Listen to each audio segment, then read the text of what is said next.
Okay, YouTube is live a couple minutes early. Figured why not? Try and be extra ready by the time it's scheduled to go.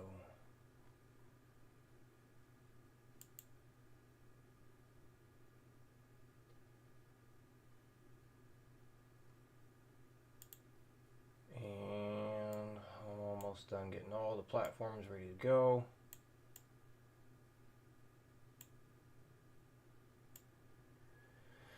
And I think we're all good now. Plastodon, hello. Good to see you. Depending on how things go today, this might be the last live stream for quite some time.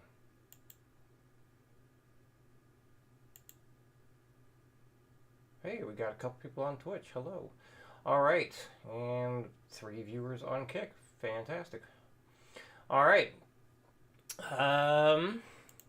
Surprised Mr. Taylor's not here already. I think he knew about this. Anyway, so today, plan on going for quite a while, since one idea is to just stream once per month. But after much thought, it could end up being just, well, who knows? Who knows when I'm going to do it again? Taking a break, kind of. I got big project stuff that just needs to get done. And I just don't feel like the live streams are bringing in what I would hope. Now, if I had time to edit live stream stuff to make smaller, more, let's say, watchable videos, that was happening before, that's a different thing, because I was definitely getting a lot more, let's say, interaction, views, students, things like that, when I was able to get the videos edited and put back out. But that's really not the case anymore. So, yeah. Mr. Taylor, you did make it. Good. But, yeah.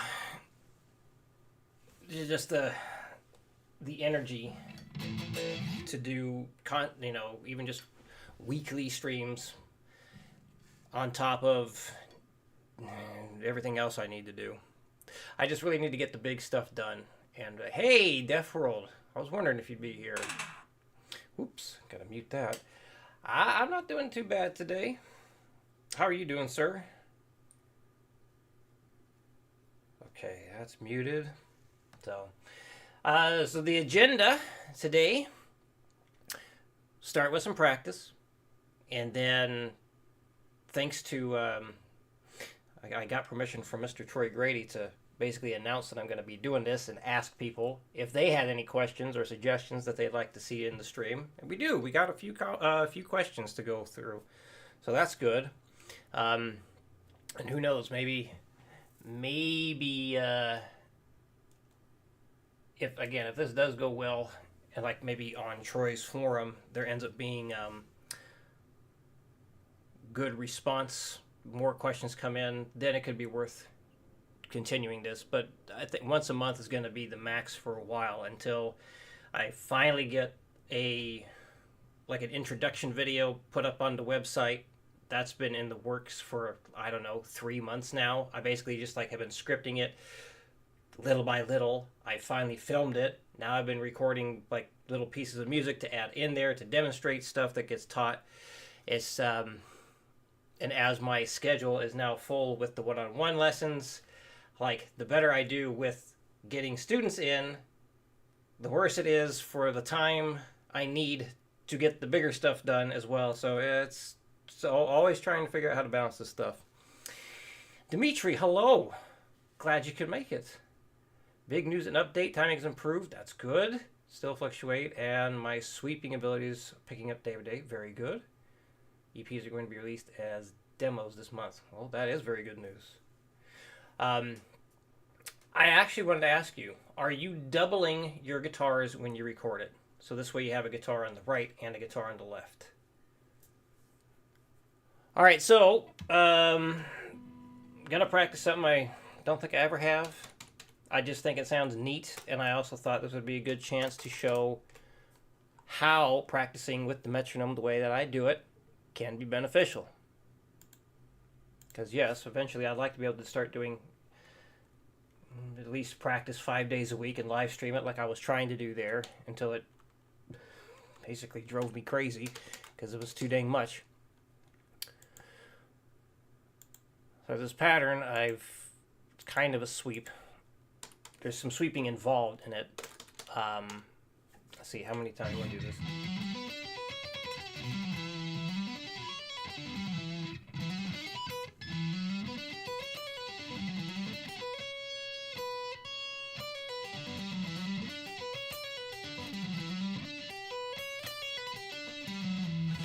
And I'm also kind of contemplating, I'm trying to figure out like what do I want to be legato and what do I want to be picked? Because I think it sounds neat to have a little bit of legato and a little bit of picking involved.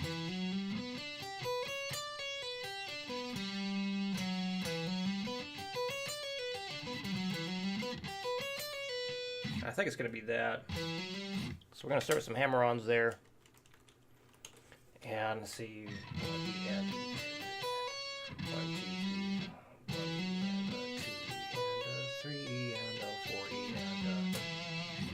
16th note pattern will work just fine.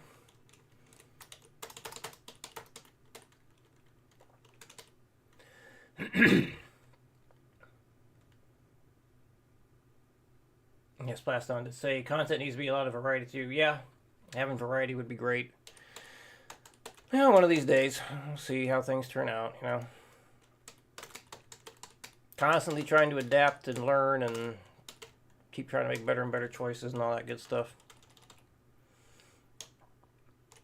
Constantly in a learning state. I just do pull-offs here like that. And then pick the rest. Yes. Oh. Oh, that's not E minor. That's,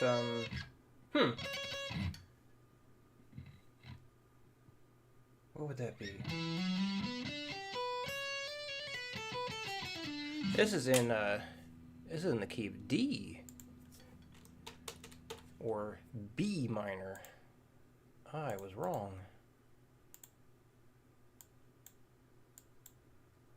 There we go. So that's what I'm going to be working on.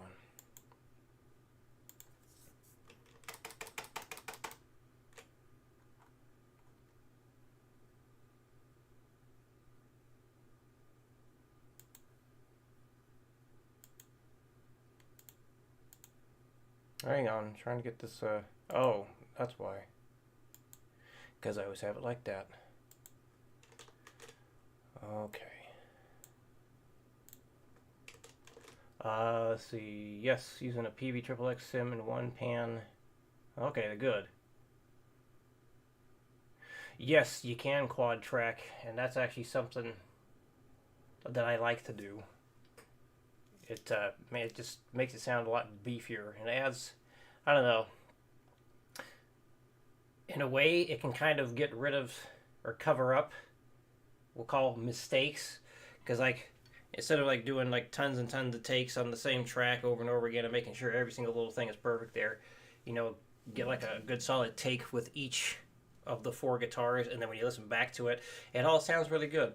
So it beefs it up. For me, it beefs it up and even makes things a little bit easier to get down or finish, get done. Okay. So let's see. I'm thinking about showing like, well, how fast can I actually play this without, you know, any real practice?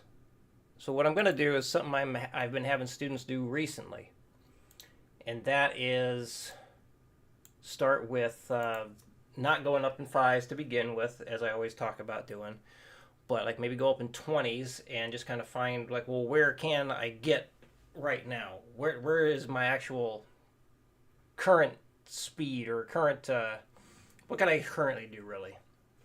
So we're going to figure out what I can actually do right now, take a note of that, and then see how much further I can go doing the metronome thing. See, am I actually correct in talking about metronome practice, or am I full of it? Oh, got a great question for you. Is drop tuning for lazy players, but is it really if you know how to shred seriously? Well, if you're talking about just doing stuff like that, no, for some people it can be used as a laziness thing, but the most important thing is the writing. So some stuff you might need it to be in that kind of tuning anyway. Like you could use it for big old chords like that.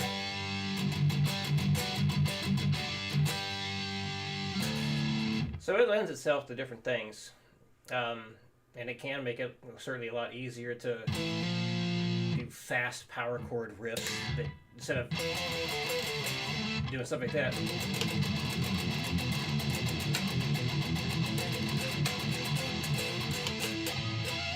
So if it lends itself to being able to play what you want a little bit more easily, so be it. I used to say it was for lazy people.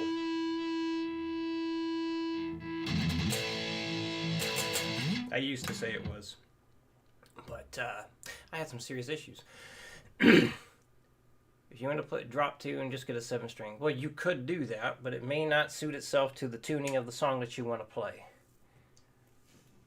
But then again, Dave Mustaine supposedly invented thrash metal, and he's the greatest thing that metal has ever seen, so what do I know? All right, let's see how where I can play this thing to begin with.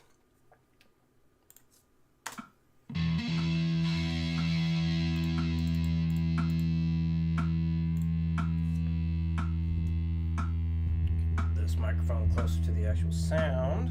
And in fact, let's make sure it's coming out of the right set of speakers. It is not. Let's change that.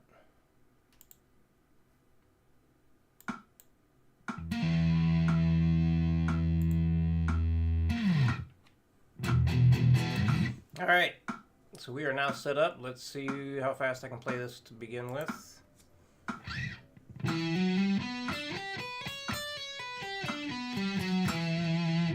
All right.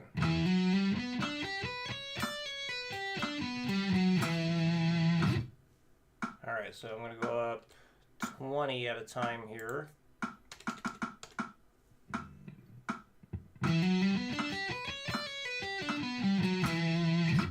You know what? Let's just do it twice.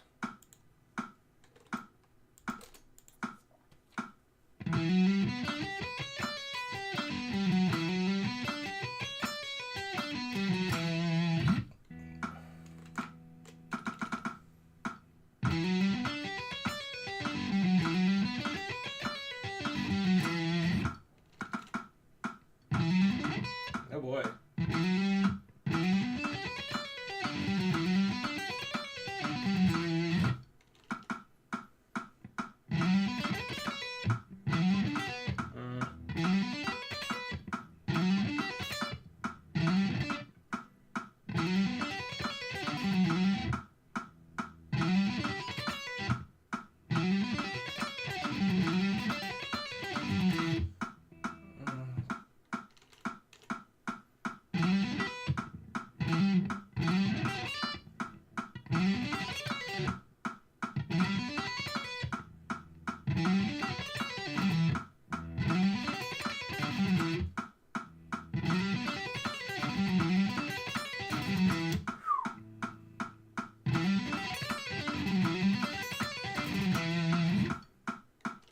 Actually doing better than I expected.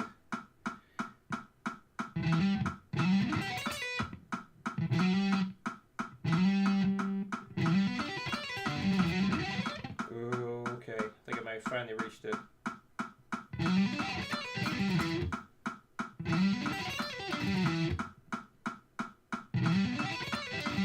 Okay, that's definitely not happening. So, can I do 170?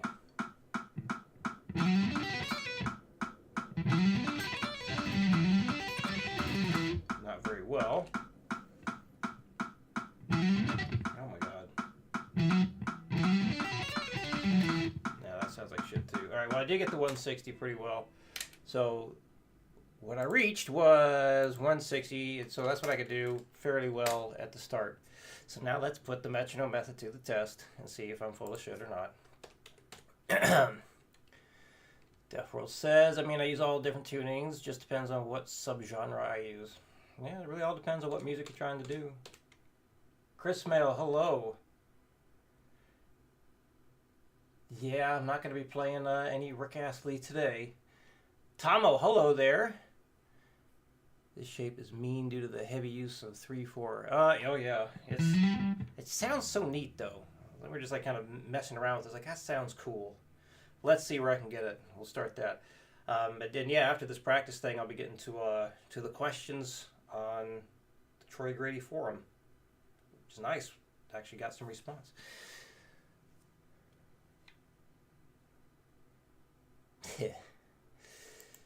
Metronome can be your best friend so long as you use it well.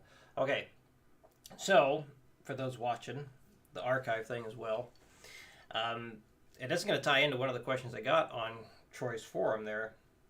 So just because I hit 160 fairly well, I'm not going to just keep, trying to hit like 161 or 165 right now, because I don't know this pattern well enough. I don't feel like I do. I don't feel like I know it well enough to get the most out of it, which is one reason I constantly tell people, just work it up slow. And when I say work it up slow, I think people have different ideas of what that actually means. But hey, you're going to see exactly what the heck I'm talking about right now. Is it easier with only fingers 1, 2, 3 on the higher frets? That would confuse the crap out of me, because then I'd be using a different set of fingers for that same pattern I'm used to doing. If it works for somebody, I can't knock it, but I personally wouldn't advise it, because my thing is use the same set of fingers for the same kind of pattern every single time. So this way your hand has less to think about. Okay, good luck saving your phone's life. Here we go.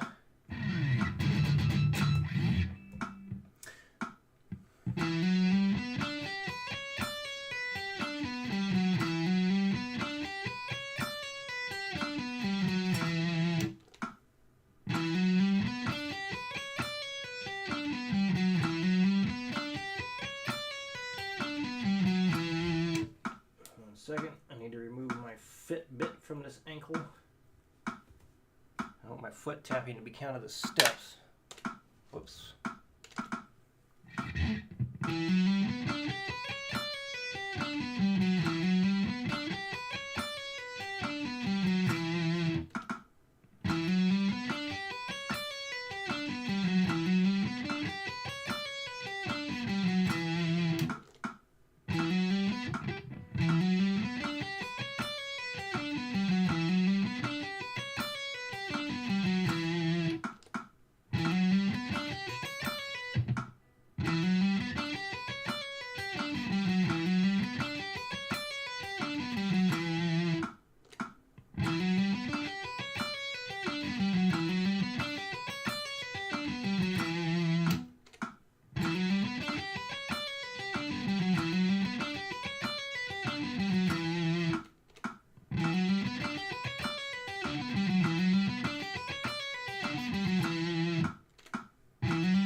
you.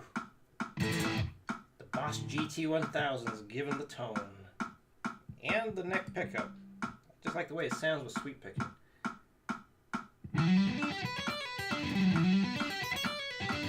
No. I think I missed a pick stroke. There we go.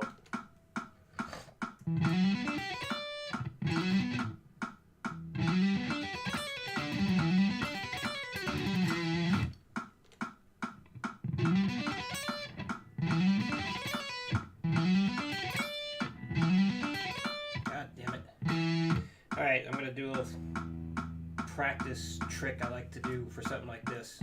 I'm going to change the subdivision and go right back into the 16. So.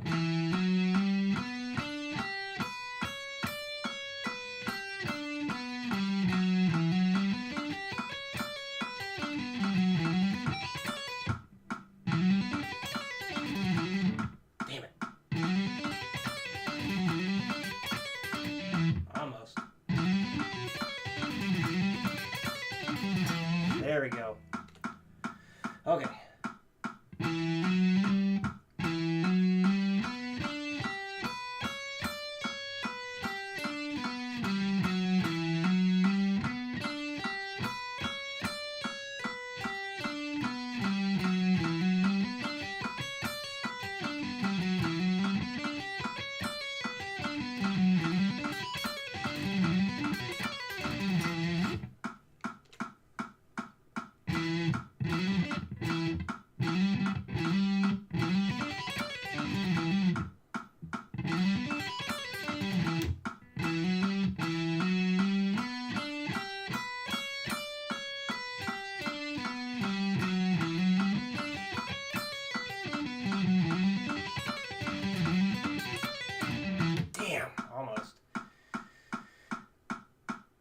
Fastest note per second tremolo I've ever done. So as far as I know, it was like what did Troy do? Was it 24 notes a second? Troy Gray counted it. I guess either 24 or 26. Probably 24 notes a second. It was like 360 beats per minute. 16th notes is what he had it clocked at.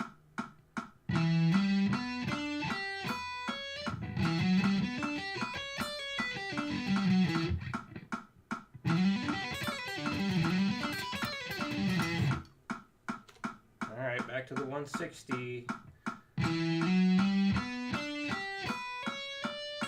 Whoop.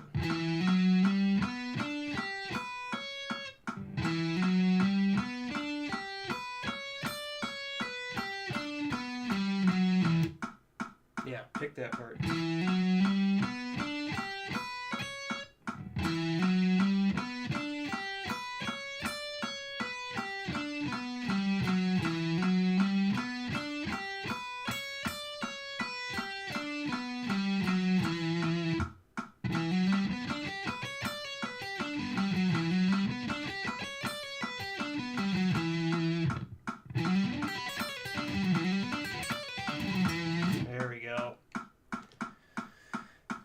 Oh, good. Tomo confirmed it. 24. Thank you.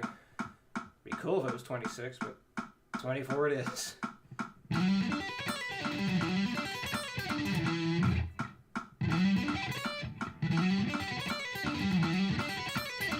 God damn it.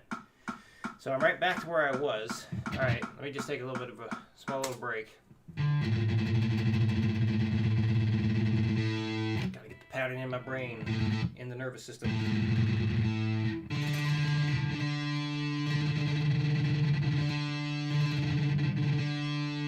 The forearm's getting tight. We are not done pushing this yet. No way. Okay.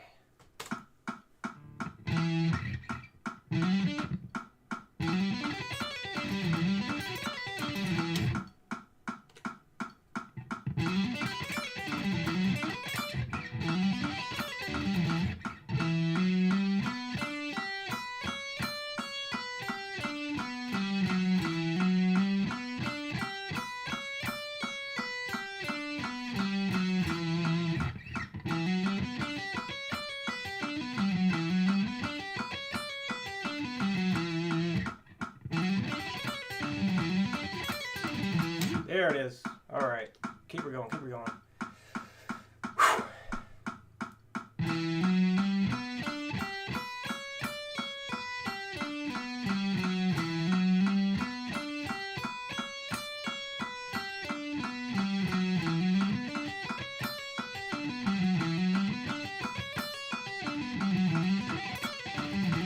God damn it.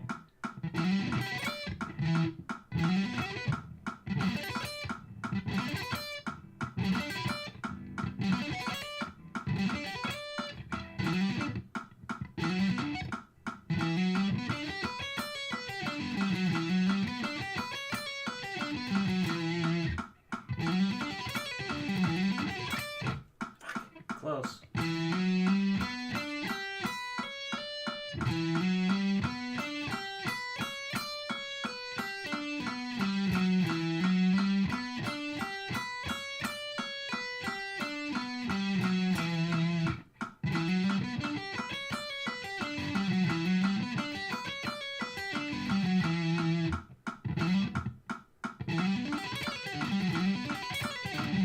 Fuck yeah. Whew. Alright. I'm still not done. I can get a little bit more. I want to get to at least 180. I'm always trying to get 16th note things to at least 180. Whew.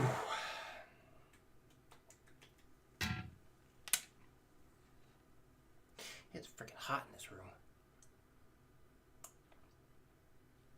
Let me turn the fan on. Hopefully it doesn't get picked up in the microphone.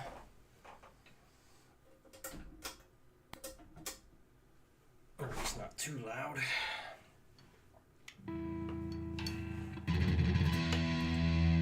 Okay. 180, which I definitely could not do at the start of this.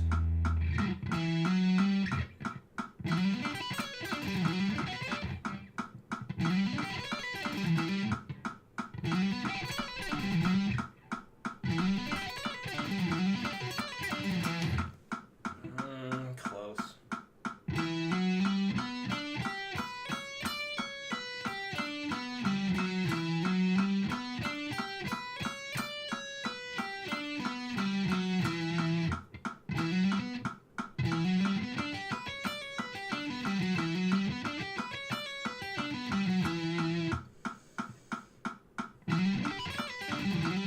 God damn.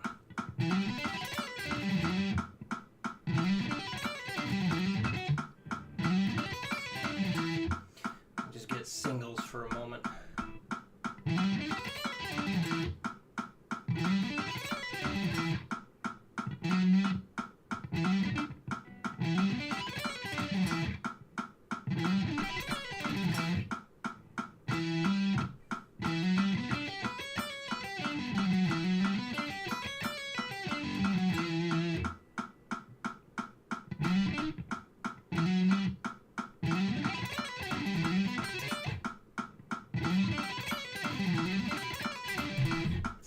Close. It is close. Damn it.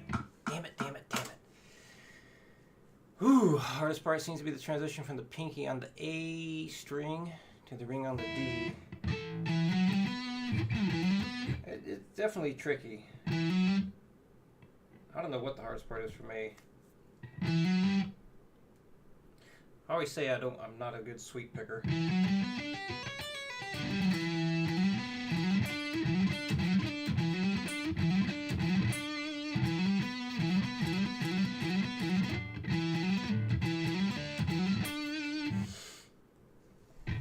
Come on, 180.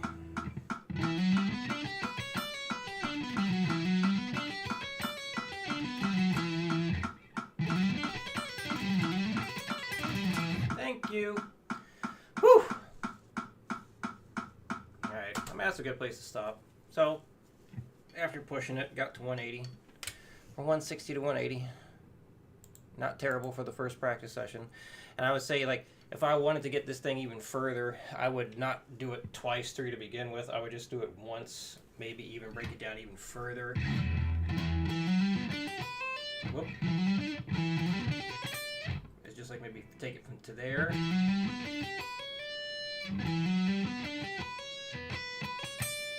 Just work on that part individually. work on that part individually, and then do that as its own thing. But yeah, that's how I would continue to push this thing more and more. Of course, I would even go up in less than fives, because I would say, because this thing is such a new thing, I would do better. It would serve me better to go up in like maybe 2s or 1 BPM increments, because it's not a matter of how fast can I move, it's how accurately I can move when going faster and getting the new pattern down. And of course, when it's your first day of practicing it, you really can't expect a whole hell of a lot. But I suppose a 20 BPM increase from the first attempt to what, I don't know, 10 minutes practice, not too terrible. Let's see. Deaf World says, oh, and I'm going full cut and cardio in the remainder of the year. Oh boy. Done enough muscle building. Still gotta. And how much fat mass do you think that is? How many pounds do you gotta lose? 3? 64? Anyway, let's get to the questions. Let's pull those up.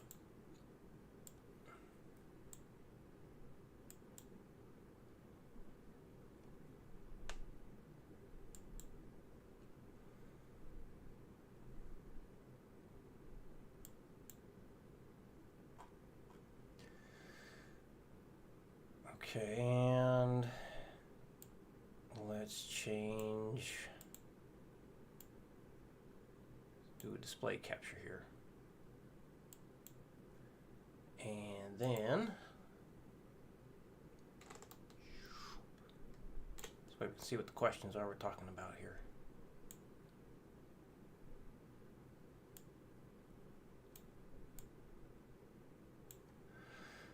Okay, so the first question then is, what do I do to keep my hands aligned, such tight timing margins? I kind of demonstrated that. So, this stuff I tell students all the time, and yep, it's the old metronome thing. So, let's see, how do I want to talk about this? I know a lot of people talk about how working things up in a slow way is no way, or doesn't work to build speed. I cannot agree with that, because it works for me tons. But it's not just about going fast, it's about keeping things accurate. So, as I tell my students, and I tell myself, and actually I started getting really big on staying accurate as possible because of Troy Grady, and after what he found in my playing when he first interviewed me and put me under the magnet, and got the slow motion close-ups of everything, and so I try and be much more aware of what it is that I do to make it accurate. So basically, the whole idea of working up slow, it's not just about building speed, but it's about maintaining accuracy. And what I tell my students now is, think about speed as a byproduct of playing fast, or playing accurately at faster and faster tempos. So like the thing that I was working on at the beginning of this, I honestly feel like I should have gone up in slower increments. I would have done a lot better. But yeah, it's just basically like, when you do it and you work things up, I always want to make sure that, like, I feel confident that I nailed it, whatever it was that I'm doing. Like, did it feel like is that good enough to be on my album? If the answer is yes, then like, okay, then I was accurate enough to try and go a little bit faster. So I like the idea of going up in 5s, because it's not too fast, I don't think it's too slow of an increase either. But when it comes to trying to keep things as accurate as possible, I feel like going up in the smallest increments you can, if you got the time for it, you're really going to benefit from it. So that's basically all it is on that. It's like, because I've done tons, like, I don't know how many hours of metronome work where it's just like you work something up, Yes, slow to fast in the same session. I don't agree with staying slow for like a week and only increasing the speed a little bit after several days and things like that. It's like, no, you got to increase it a lot within the same session. But it's just making sure that you stay accurate the whole time, every step of the way. And if you reach a point where you're unsure if you played it correct, just assume that you didn't. Assume that it was not correct. And because you may have been correct, but if you don't know and then you try and go faster, well, then you're definitely not going to be keeping things, play fast and accurate at the same time. Of course, even after I just did all that, I don't feel like I'm fully warmed up right now. But yeah, just doing a lot of metronome stuff where I'm just trying to sync everything up. And only going up when I feel like, yep, I absolutely nailed it. So, I guess that's the answer to that one. Just, go up slow. I know, work it up slow, yes, but it's to make sure that you maintain accuracy at all the speeds that you want to do. And then, but you got to push yourself too. I mean, you got to really, really try to go hard with it. Cause it gets really intense. Like, let's just try something.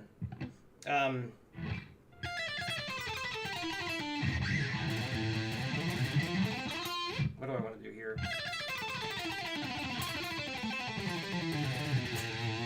How about that? Let's demonstrate how I would practice that one.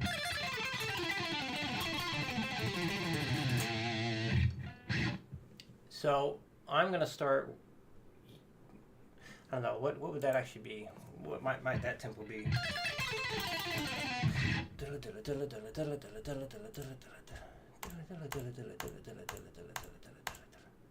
Is that about it? That's it, 125? No, it's definitely faster than that.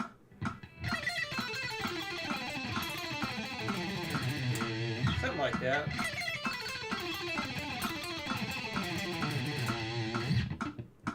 So, let's work her up. And then, because a lot of this, even though like your picking hand mechanics change as you go from slower to faster, so much about this is training your ears to make sure that you hear everything correctly, making sure that it sounds accurate every step of the way. So there's so much, I think a lot about the whole shred guitar aspect that's missed when it comes to trying to keep the ears trained and accurate. It's not just about moving fast, we want to move in sync with everything, right? So I might move like bigger movements at the start because I can, it's not a big deal. I'm just trying to hear everything properly. And I was naturally moving about 130 without a metronome to guide me when I started this.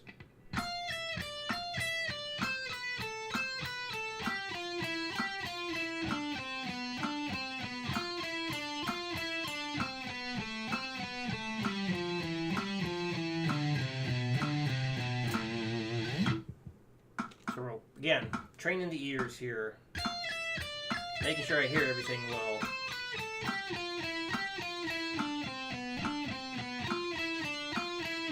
Keeping everything rhythmically accurate.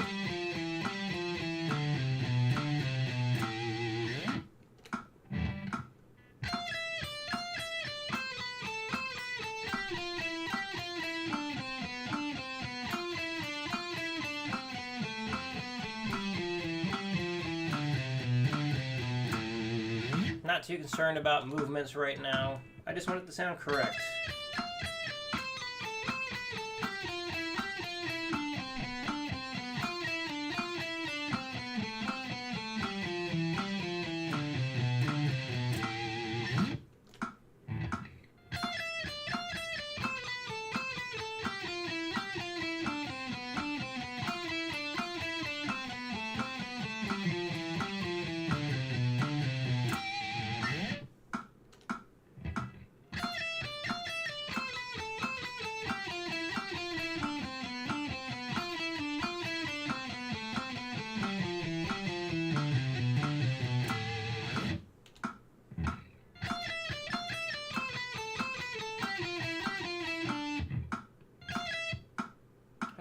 doing triplets like a dummy.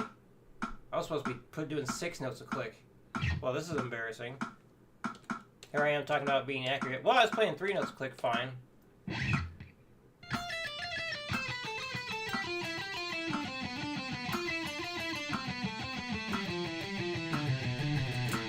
This feels way too slow at first.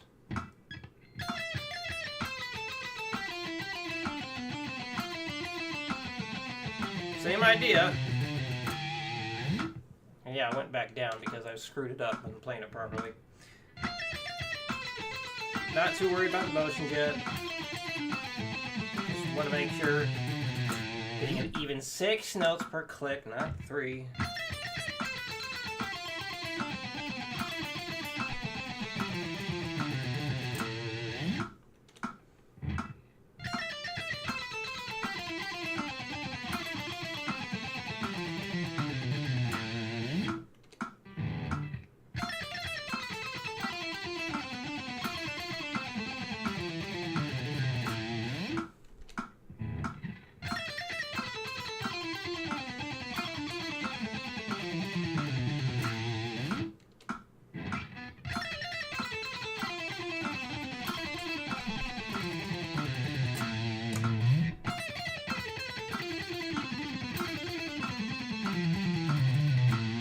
That pickup instead.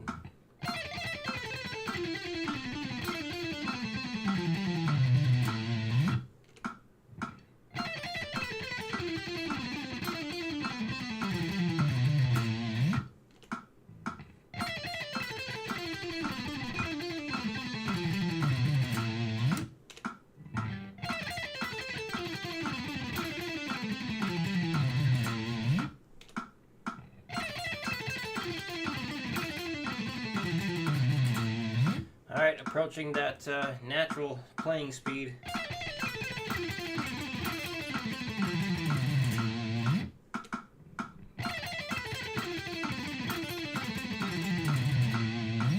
I'm going to go up in 1s at this point.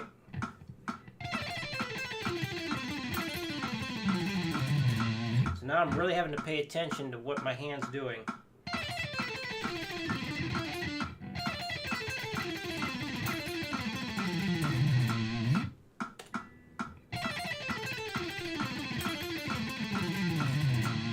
See, there was a mistake on that one.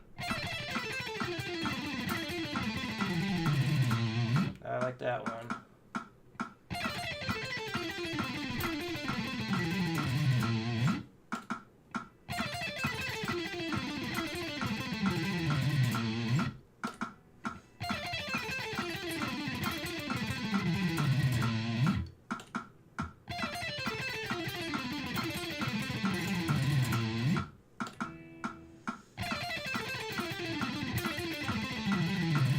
Nope, mistake made.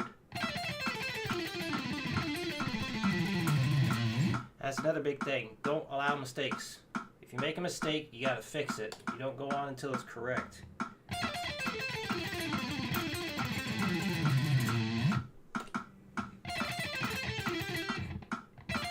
Come on.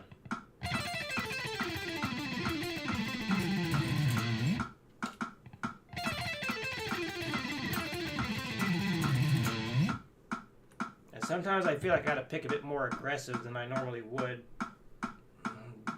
Depending on the speed of something, depending on what it is.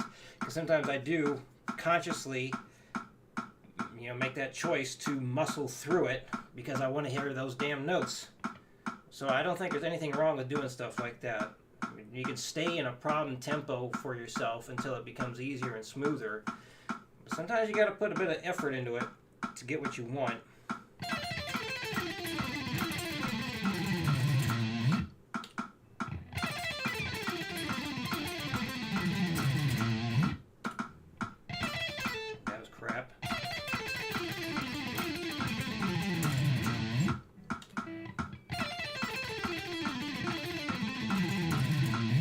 Feels like my mechanics and the picking changed a little bit just there.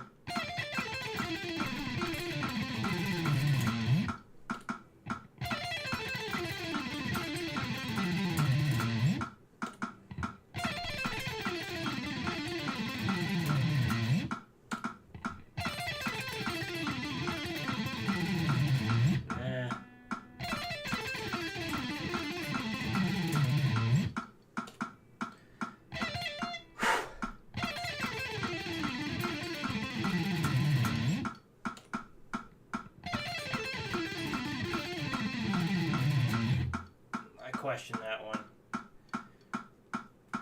So because I question it, I can't accept it. I got to do it again. I have to feel confident in it. Crap. I think I missed a note.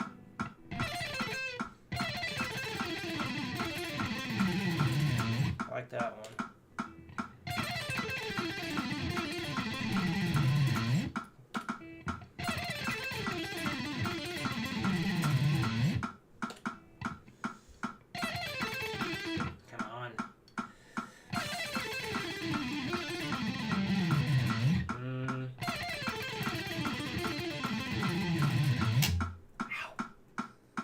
Getting painful.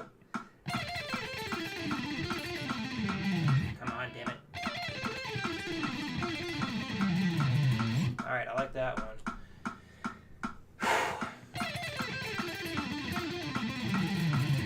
No.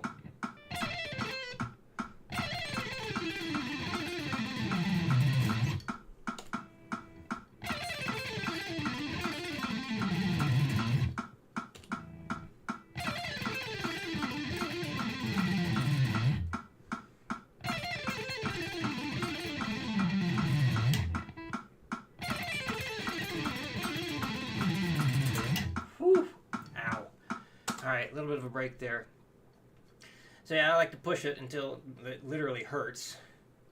Like, it's got to be something that you can actually physically push yourself to get to that point. Shake it out. It's just like taking a, rest between your sets in the gym. You push it hard, give yourself a moment, recover, and then keep going.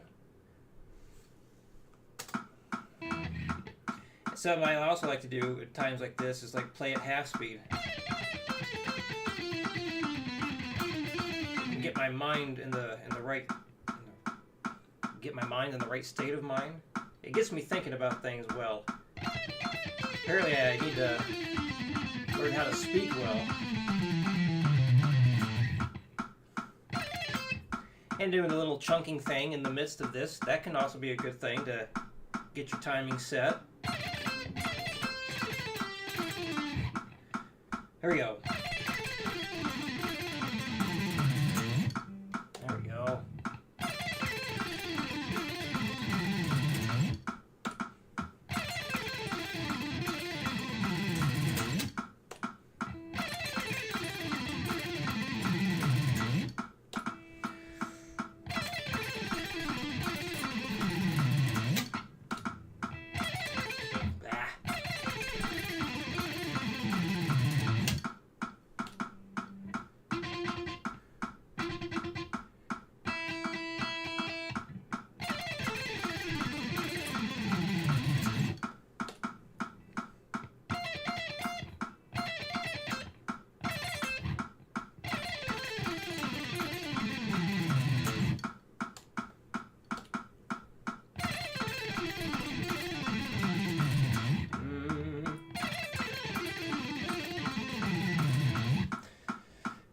Now I'm starting to question it.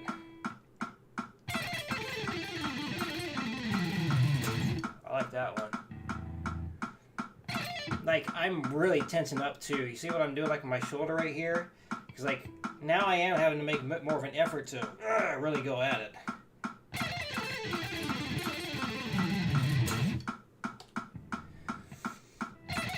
Come on.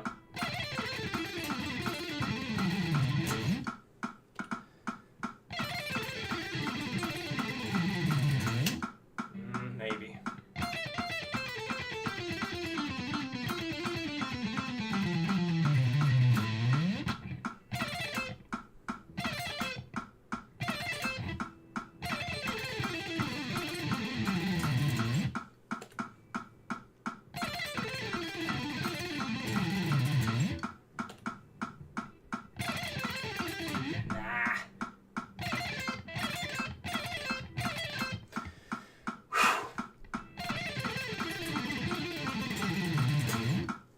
Boy, I get that a little bit of a rest there. So, trying to get to a point where I'm going to say really struggling. because I don't feel like I'm at a point where like I'm really struggling and having to give it my absolute all to get one more good take.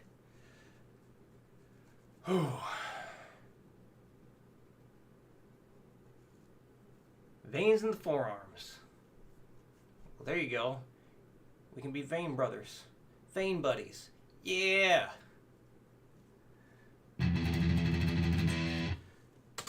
Alright.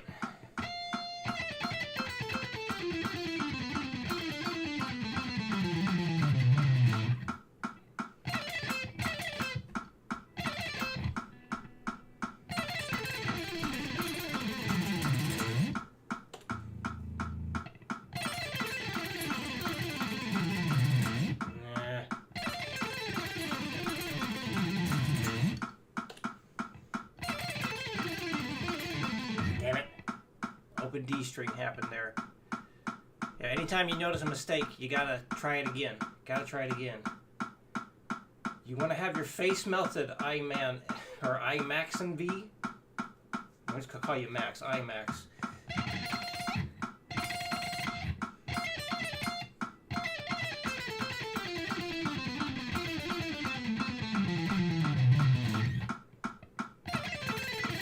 Fuck that.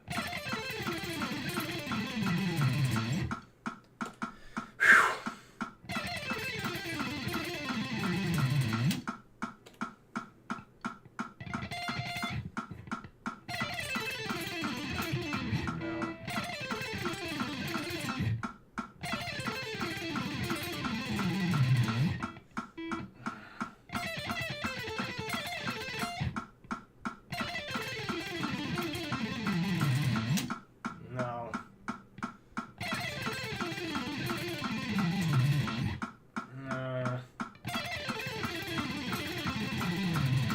Close. It's close. All right. This might be the end here. Might be going over this and being done.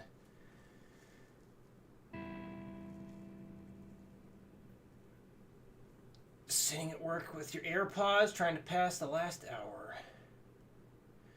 Started that Pandora and then meaning Pandora's not cutting it. Alright, so I just want to end with one more good take. That's another thing I recommend. Always end with a good take. I actually got that idea from my dad when he said you're practicing your basketball. Always make sure you end your practice by sinking a shot.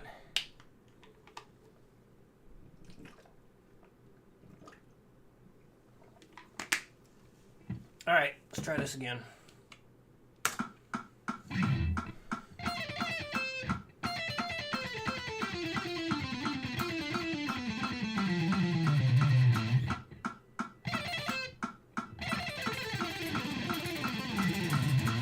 See, now I feel like I can go more.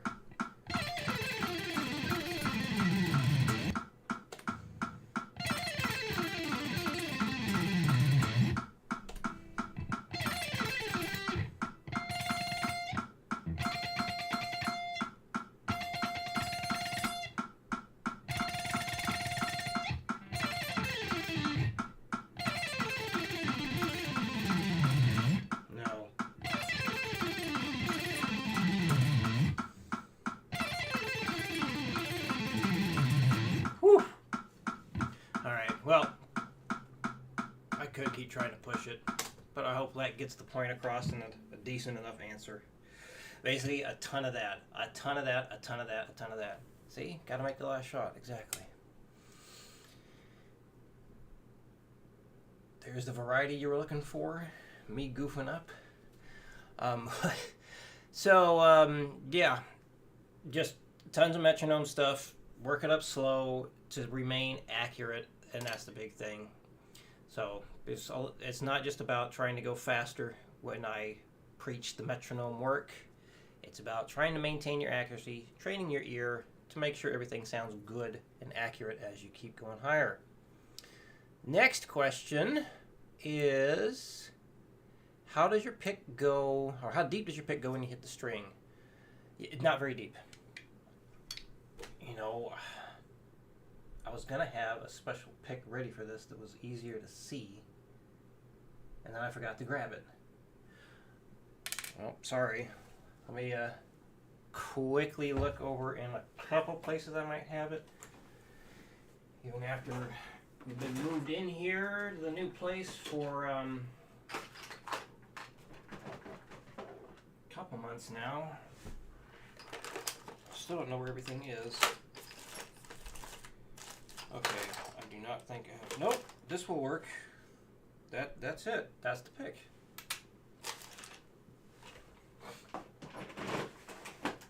Okay, so this is close to the pick I like to use. Let's bring it in nice and close here. It won't be the same as the magnet, but oh my, that's no good.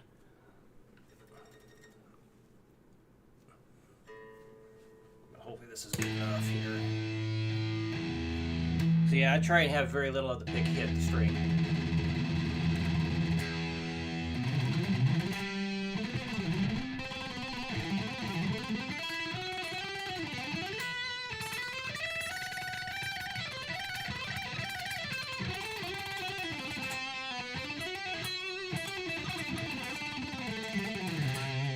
So even if you had like a lot more picks showing, which I don't recommend. I know some people can do it, but I feel like I'm way less accurate if I have too much pick sticking out.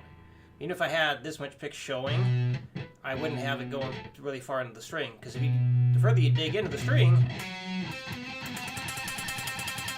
you're going to have that kind of crap happening. So even if you have a lot of picks showing, you still need to have very little hit the string.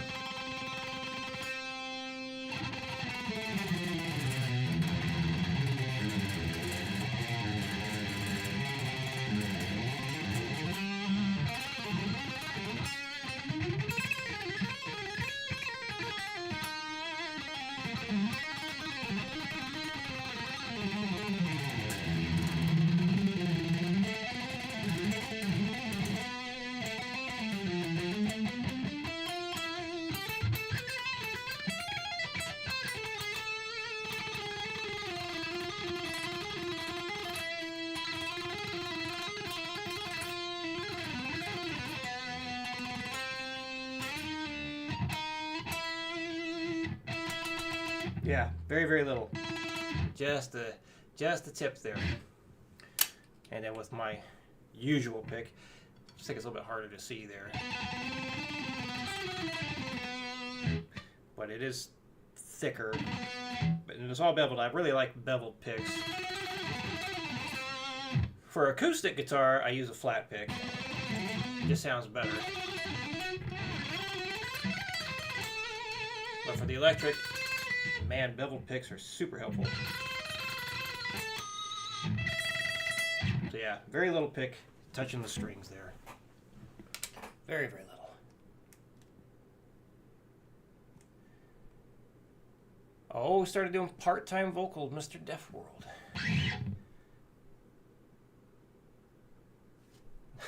You got the pig squeals happening. Are they the same caliber as Chris Barnes's?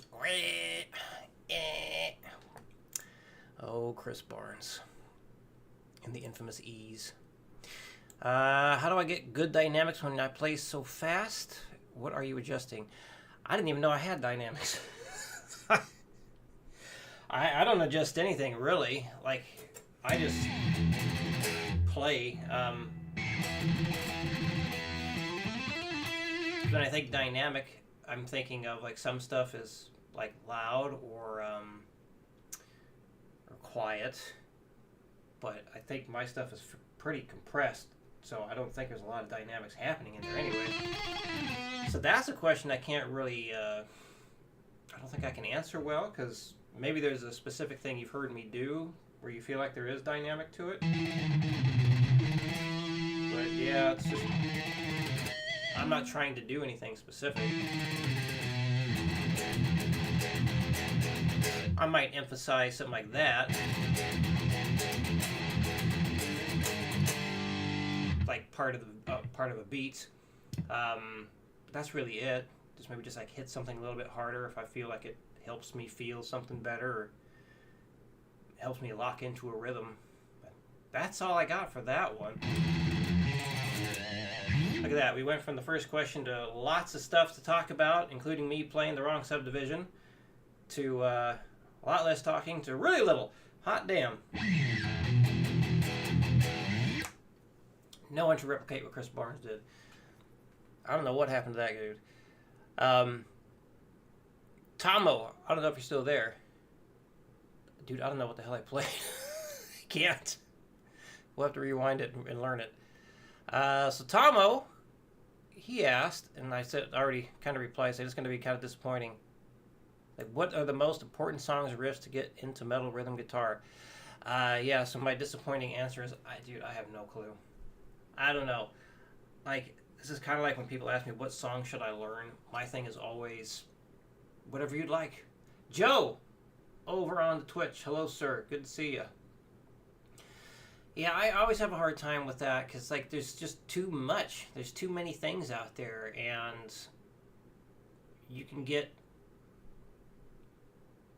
I mean, you're going to learn it anyway. But kind of like whatever song that you want to learn or you try and learn, you're going to get something out of it. So, to me, let's see, he said, like, in other words, what do you think is the essential repertoire vocabulary? Like, for me, it doesn't exist. For me, let me bring the whole question up here. But yeah, if anyone else has suggestions on that, please say so. Because, yeah, this is one I'm no good at answering. Like, people say, well, which solo should I learn? This and that. It's like, dude, I don't know. Whatever you like. Because, again, like, you're going to get benefit out of anything that you learn. So, there's my disappointing answer. I have nothing. I mean, I learned a lot of Iron Maiden stuff, and then I just started writing my own things. So, but, you know, Maiden has a lot of similar rhythms all the time, but they're not the only ones who have done a gallop. So, yeah. If anyone else has suggestions out there, certainly. But my thing is, whatever you like, whatever makes learning fun for you, that's the song to do. Those are the things to do. And then the other question we have here. And we kind of looked at this earlier. But there you go. Can always do some Black Sabbath.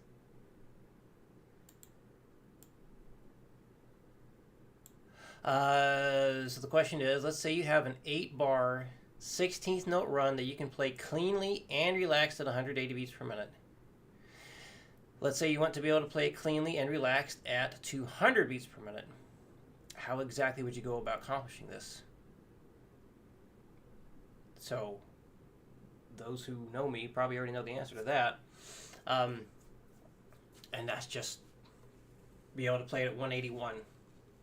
When you can do it at 181, then try it at 182. And then play it at 183, and then 184, and then 185, and then 186, and so on. I wouldn't worry too much about being relaxed. I hear this often. People think that you need to be really relaxed all the time. I tell you, when I was doing this a minute ago,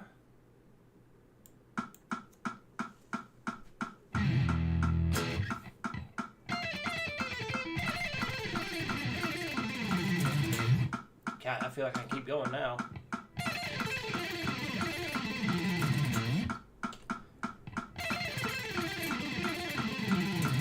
Nope.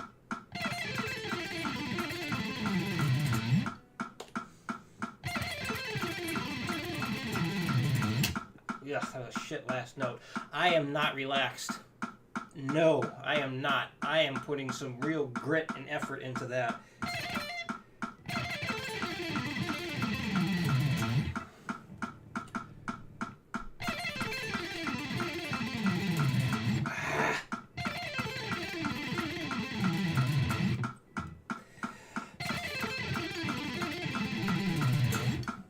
Whew. Anyway, Joe's correct. Metronome, metronome, metronome, metronome, metronome. Exactly. Metronome. Metronome and gnome, you know, whatever. Metronome, that works too. So it just is one of those things, you just, you know, work it up, and yes, gradually work it up, and you don't need to do it a bunch. My thing is get it done once and then go up. So whatever it is that you're working on, you play it correctly once, go up. Play it correctly once, go up. Play it correctly just once, and then go up.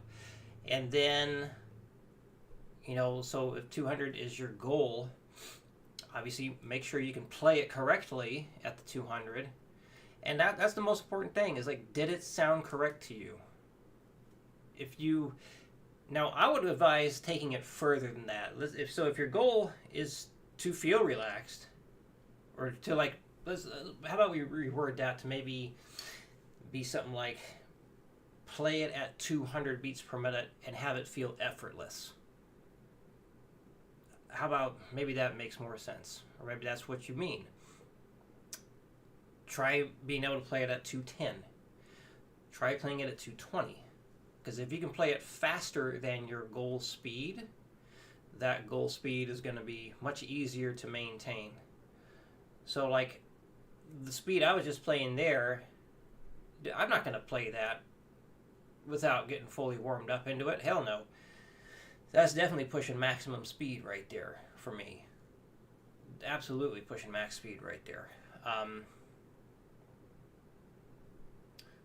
So if I drop, so when I talk about pushing the max speed there, and why I'm big on pushing past what you want to do, is like, if you can play at 20 beats per minute past your goal, then the goal speed's going to be much easier, I think.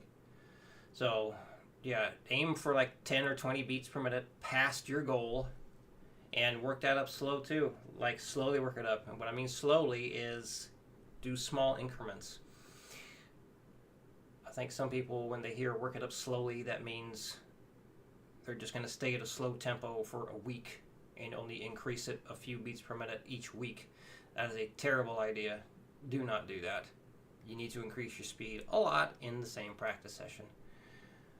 But that's really it. Just make sure you do it 181, be able to do it at 182, be able to do it at 183, and keep just bump it up little by little by little. A great warm-up thing to do would be, it also depends on what it is you're doing, but, only going up 200, I'd say whatever the 16th note pattern is, just work it up from 60 to like that, let's say the 180 in fives. Get your mindset like I was talking about earlier in the video or the live stream. Because we're not just trying to go faster, we're trying to make sure we hear everything properly, we're able to maintain the accuracy. And I really do feel like it carries over into playing the faster stuff, because we're really tuned into what's going on. And I feel like it helps me. I've seen a lot of good success with it, so that's why I keep preaching it. So I hope that answers the question. Okay. Which brings us to the end of those questions there. Let's hit a quick refresh, see if anything else changes. Nope, that's it. Alright. Well, I guess I'll keep that open just in case anything else comes in.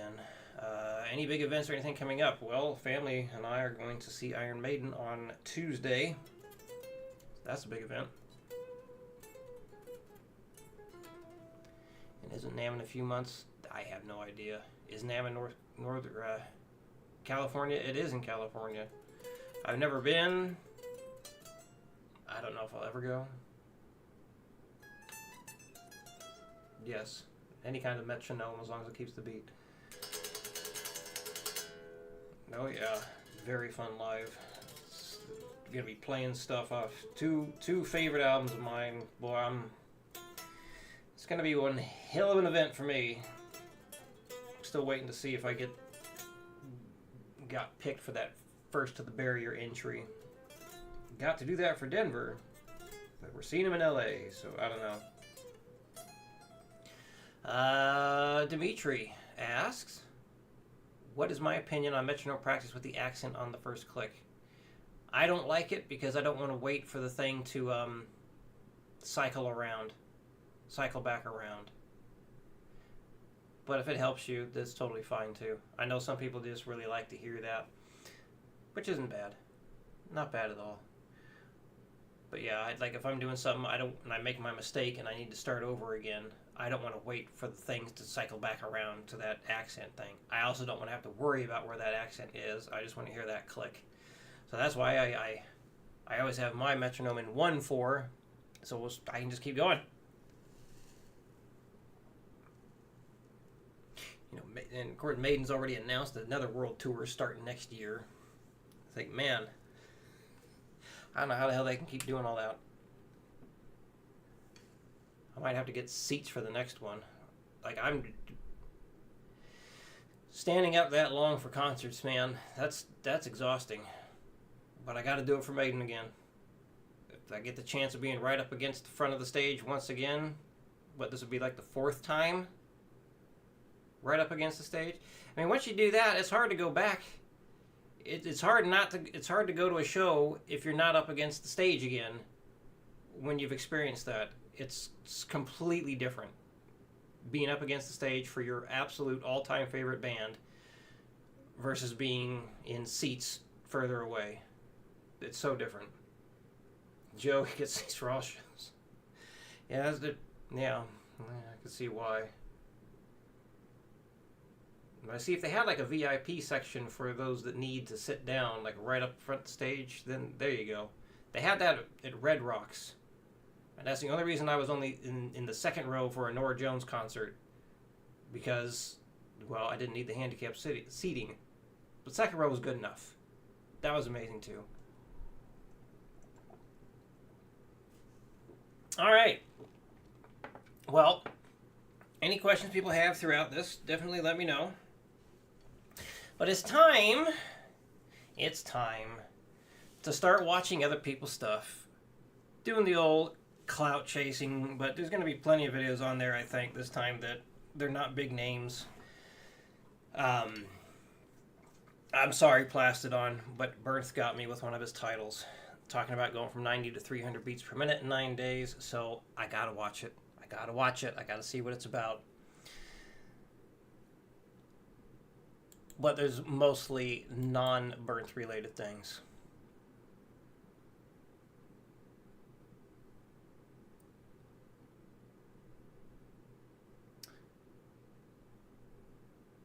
Where is my watch? There it is. Alright, we need to switch over to this. Okay, sort by date added. Yep. Alright, we're going to get the old Bernth thing out of the way. From 90 to 300 beats per minute in just 9 days, how he did it.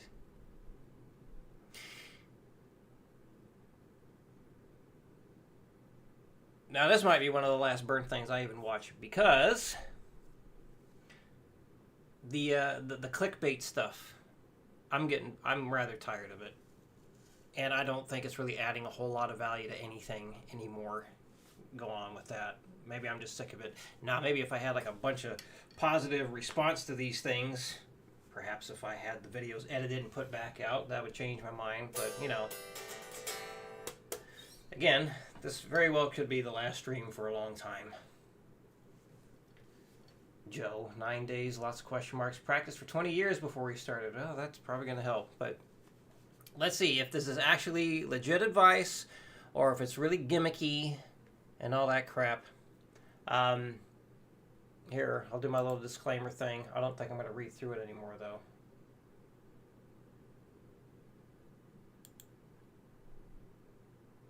Where are we at? Come on, YouTube live reaction disclaimer.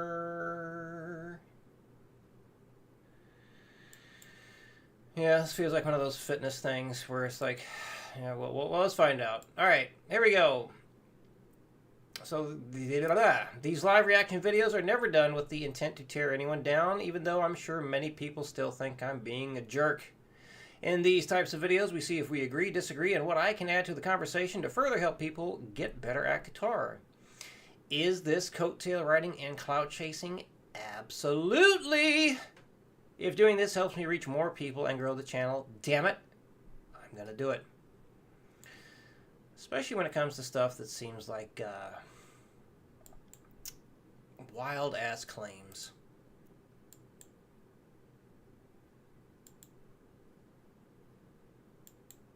Oh, good.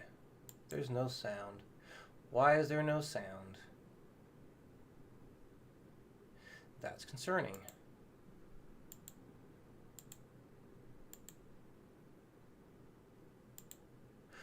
That is very concerning.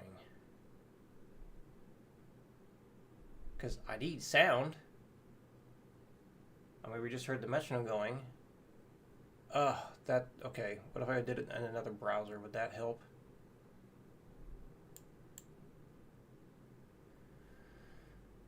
Man, that's bad. I swear it's the first time that's happened.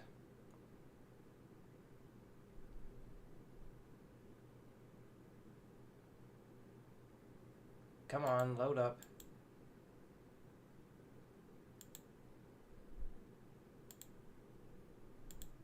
And now it's not loading in the other browser. Cool. Wow. What is going on here? We got some technical difficulties. Sorry.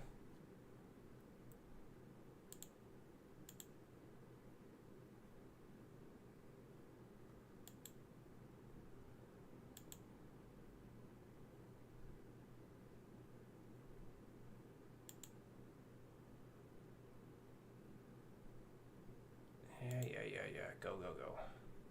Blah, blah, blah.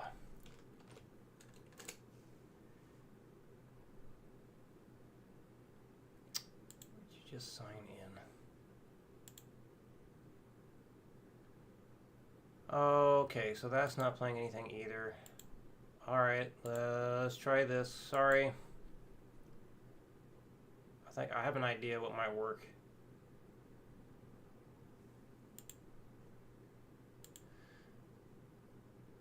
Restore. Yep.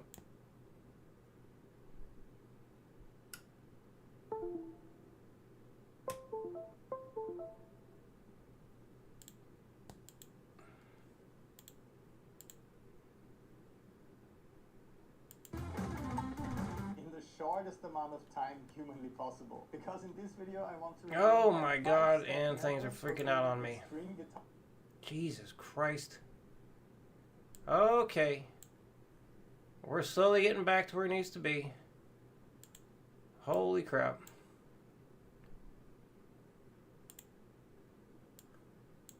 Jesus fucking Christ.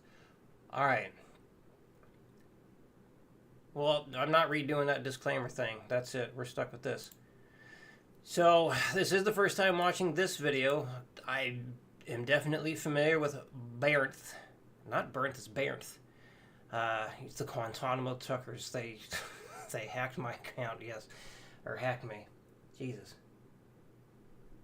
If you haven't had audio issues while streaming, you haven't streamed. I've just been having audio issues with my interface because I keep going in and out of Studio One, and it's whatever. Anyway, hey, we're back. First time watching this. The title of the video is From 90 to 300 Beats Per Minute in Just 9 Days. How I did it. So issues I have with this right off the bat is it feels like it's making the claim that you too can go from 90 to 300 beats per minute in just 9 days.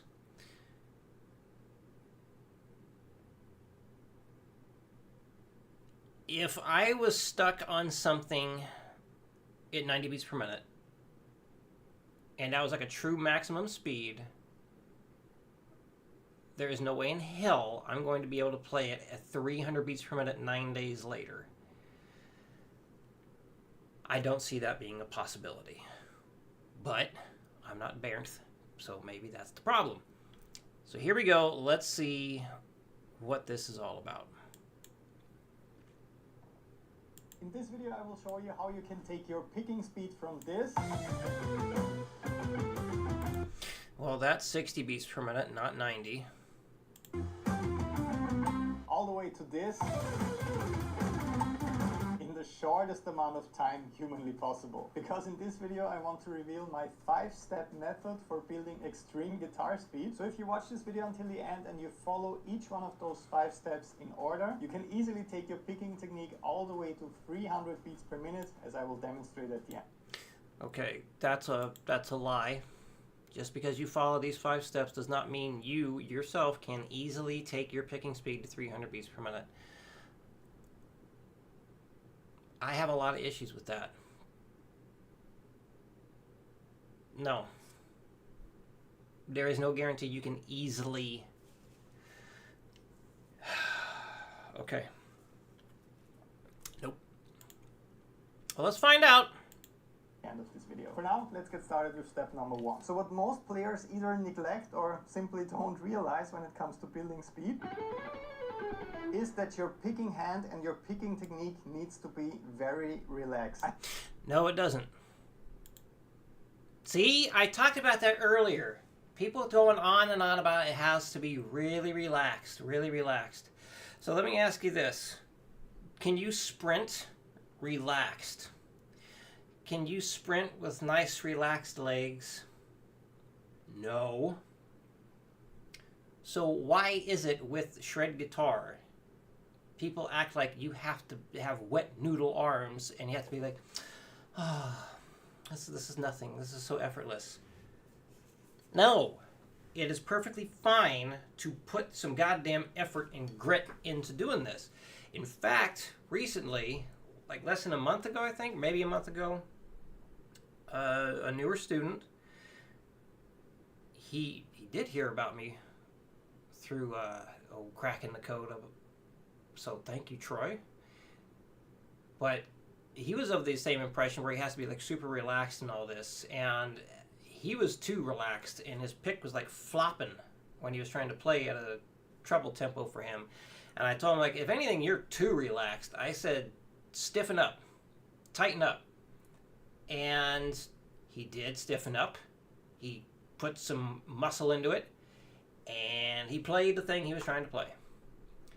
So, yeah. This is a video I feel like it would be worth making.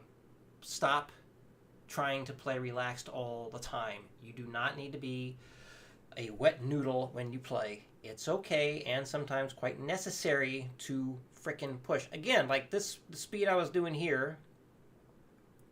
Where'd my metronome go? Like, I'm not all loosey-goosey when I'm doing this.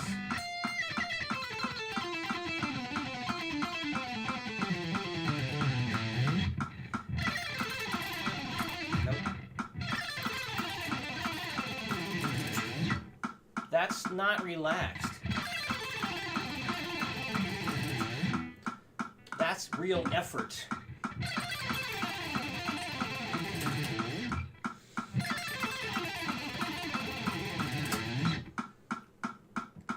Like, I'm pushing myself hard when I'm doing shit like that. I could not do that if I was like, oh, I'm so relaxed. So, disagree. I know that I mention this often on the channel and it's so much easier said than done, but when most self-taught and intermediate players try to speed up their playing some more, they take the shortcut of just applying more force. That was a rather extreme example, but I think you know what I'm going for. But playing faster on guitar does not mean simply playing harder or with more power. In fact, if you lock your wrist and mostly work with your arm or elbow, you will never really be able to navigate between the strings effortlessly and in a clean way. Because if you can't feel the individually picked notes with your wrist and the movement looks more like this, you simply won't be able to nail complex and interesting string transitions. So for step 1, before we do anything else, we really have to focus on unlocking your picking hand wrist and loosening it up. Here's an amazing exercise for that. And once again, doing stuff with a bunch of string rake crap. I'm going to skip this exercise. So if any of you have not watched me reacting to a Bernth video, like one issue I've had or question I've had is why he always insists on doing rhythmic things with string raking. And because you can do so much more interesting things, I think, metal-based things and rock-based things by just playing chords, strumming. And through my experience, just because you learn how to strum things like this doesn't guarantee you're going to unlock your wrist. It's not that simple. It's not. And the other thing is, sure, if you just try and violently shake your arm in an attempt to go faster with no regard to accuracy, then you do have a problem. But that's also why I constantly say, as long as it sounds good, that's all that matters. Make it sound good. So if you were able to just go like that, like a maniac, and everything sounded perfect, who gives a shit? Spaz away. As long as it sounds good, that's what matters. So yeah, I'm skipping this thing here. You can do a lot more. Anyway, I'm shutting up. I'm skipping this part. I would place here on these to the drumming here. This part, hand like that is, and if once you move. But now it's exercises, and also my suggested order of going through them. This is the exact method that I use to get to those crazy tempos of 300 beats per minute, and actually also way above by now. And I actually helped around 40,000 students by now with getting the exact same results, because those are not just some random exercises, it's a scientific method that actually works. This free video here on YouTube is just the tip of the iceberg. If you're actually serious about all this, and you finally want to reach your dream picking speed, always hitting the right notes at every tempo, never getting stuck in between the strings again, you can download the brand new speed exercise package on patreon.com/burn. The link is in the description and in the first comment. Comes with a detailed 30-day took their picking technique to a world-class level in just a couple of weeks. So if you want the same results that I got with the exact same exercises that I level, finally want to reach your dream picking speed. I think I'm screwing myself by skipping too many things. Sorry. So for this cool sounding exercise or riff, I was just working with octave intervals, and I was placing dead notes in between to get a percussive element in. That allows you to really hear if you're on the grid with this exercise. Then most importantly, you have those 16th note bursts in the exercise, as you can see in the transcription down below. And these really help with unlocking your wrist. So when you play those short bursts of fast notes, I want you to focus on activating your wrist and not doing this. So for this drumming wrist workout, I'm Problem is, when people try and all of a sudden do little bursty things like that, they can't concentrate on what's happening technique-wise. They can't. It's not possible for most people to do that. So if you're going to focus on loosening up and strumming like that, going up in a slow way, in a controlled way, that's the thing to do, not doing sudden little bursts to control a brand new motion. If you're not used to doing it like that, throwing in fast bursts with that is not going to help. It's going to make things worse. Slowly go up with it. Make sure you can maintain the technique you're trying to learn the entire time, if that's what you're trying to do. Throwing in little bursts like that, from my experience, does not help. I'm not positioning my wrist on the bridge yet. It's floating right here, and it's only floating if I'm strumming or playing chord patterns. But my elbow, or this part of my arm, actually is connected to the guitar like this. I'm simply lifting my picking hand like that so that I can strum on the guitar. So this exercise is not played like that. I want you to play it like this. And if you do this at the start of your picking practice routine every day, you will notice a significant difference once you move to the more challenging exercises of this video, and your wrist will feel really unlocked and warmed up. But now it's time to get to the really, really interesting stuff. I will show you the best possible alternate picking exercises and also my suggested order. Best possible alternate picking exercises. That's like saying the best leg exercise. There is no one best leg exercise, so maybe I need to change my disclaimer for these things. You know, there were some videos with Bernd that I did agree with, but I think he and I are definitely at odds with stuff.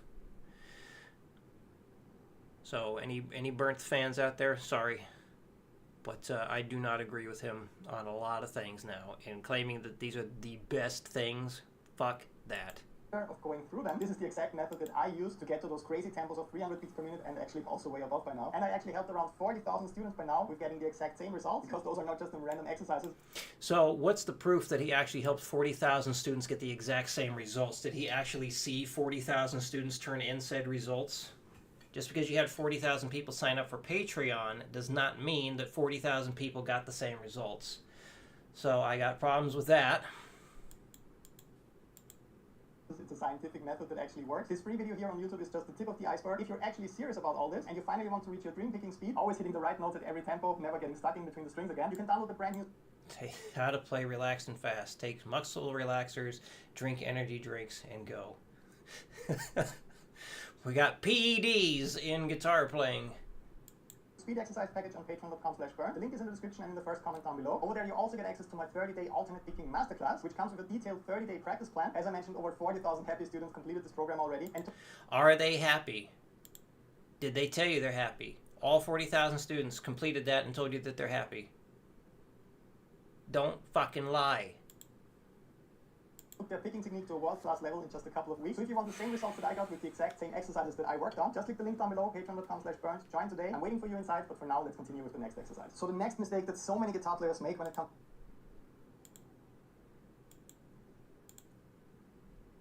to building speed is focusing on exercises that cover all strings right away, like playing a scale up or down. And classic picking exercises like that are perfectly fine for your daily endurance routine once you actually build your technique. But if you're still pushing for speed, you should not go for big exercises like this one right away. For step number 2, you want to focus on just one string, like the G string, for example. This is one area I do agree with. Starting with small pieces instead of big pieces is far more beneficial to build speed. This I do agree with 100%. Joe says on the Twitch, curious how his wrist moves over 300 beats per minute. See, I'm guessing he's talking about like 300 beats per minute with triplets. From what he's shown in this video so far, can I even do that?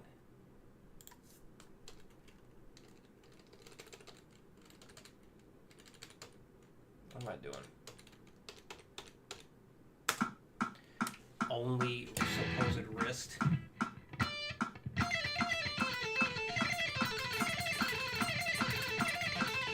Guess so. I mean, there's still arm involved with that. There's arm.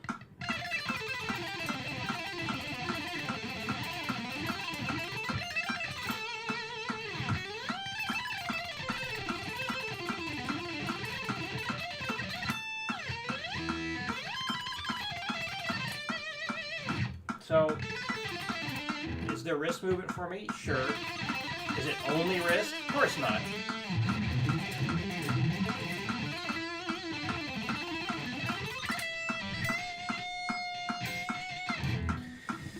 So, I guarantee he's getting some arm movement involved at that speed too. It's not 100% wrist. It's never like 100% anything. There's such a mix of stuff going on at the same time. But at least I agree with him on this point that, yeah, don't try and do all 6 strings at once in one go. Just start with one. That is a very good piece of advice. And you also don't want to pick for, 5 minutes straight or something like this, turning it into an endurance workout right away. The next step number 2 that you need to go through is working on short speed bursts on one string. Here's how that sounded in my personal practice routine at a relatively fast tempo, 120 beats per minute with 16th note triplets.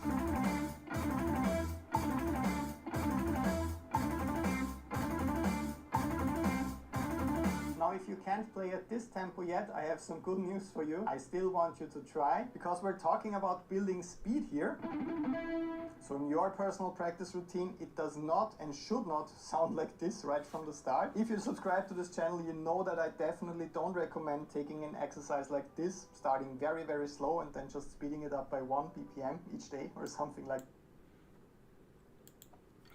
Speeding it up by 1 ppm, by 1 beat per minute each day, I agree. That is a terrible thing to do because you're never going to be fully warmed up in order to reach your personal best, your personal max that day. Working it up in 1 BPM every single time you play it right in the same day is a fantastic way to push your speed and push your accuracy at the same time. He's about to say it's okay to sound like a sloppy sack of shit. Maybe not those exact words. But he's also preached about how important it is to make sure that both hands are synced up properly so you're not just flailing your picking hand about and just flailing the fretting hand about too.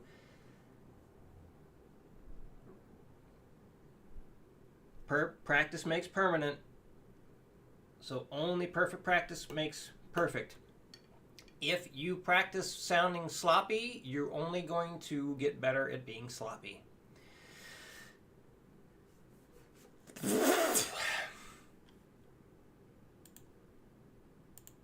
Please dare to sound sloppy in your practice routine, just like this when you practice it. Of course, that doesn't sound great, but only if you play short speed burst exercises way too fast like this, you'll actually get a feeling of how the fast picking movement should actually feel like once you can perform it clean at this tempo. So when you download all of your... So here's where like Troy's got a great idea. And it's about like don't basically he and I have talked about this. It's like finding what movement allows you to go fast is a great thing, but you don't need to learn how to move this hand, your picking hand, quickly at the same time as slopping the frets at the same time. Yes, it is a good idea to figure out how, just one string, like how do you need to move in order to go quick? Definitely. That is a very good idea. Just fiddling around, trying to figure out how you angle your pick, your arm, anything, just in order to get some good picking speed going there. That's fine. But you don't need to sacrifice accuracy at the same time. Just stick on a string and figure out how to move quickly on that one string. That's fine. What's the point of doing little bursty things like that? But the other thing, I think if you're trying to figure out how to get your hand or whatever to move quickly, doing little bursts to start with is a problem because it doesn't give you a chance to experiment with different angles and pick depth and all that stuff to hit those higher speeds. Just keep going until you find something that works. Shake your hand out, shake your arm out when it feels tired, but just keep going until you find something like, yes, that totally works right there. This feels like I can go pretty quick and pretty smooth right there. Once you find that, then you can start adding in like the fret work and then little bursts and all that stuff. But yeah, just don't play sloppy. If you want to sound like slop, then fine, practice sloppy. But yeah, there's some value in just going for it, going as fast as you possibly can, just to get kind of a feel for what that is. But don't rely on that. Yeah, Plastodon on YouTube says, with whatever issue I have going on in my picking hand and arm, I have to do different movements for different techniques. So, yeah. It's going to change for all kinds of stuff. Oh, yeah. Your practice files for this second step, so for this second exercise with the practice package on Patreon. I want you to mainly work with the fast play-along videos and backing tracks that I recorded for you, even if you can't play at this tempo yet, because in order to play fast, you need to step out of that comfort zone as fast as possible. Don't let any form of practice perfectionism hold you back from actually making progress. You want to sound sloppy in your routine. That means do not sound sloppy in your routine. You're actively challenging yourself, and that means you should get better every single day. Now for step number 3, you slowly want to introduce the next challenge. Once again, instead of going for a complicated big... Got a question on YouTube I'm going to address before we continue here. Godiva, or is it Godiva? Godiva, yes. Any tips for beginners in the sweep picking? Start small. Like what I have students do, we're running it right now, is... start with just like a 2-string thing. And then eventually move into like 3 strings.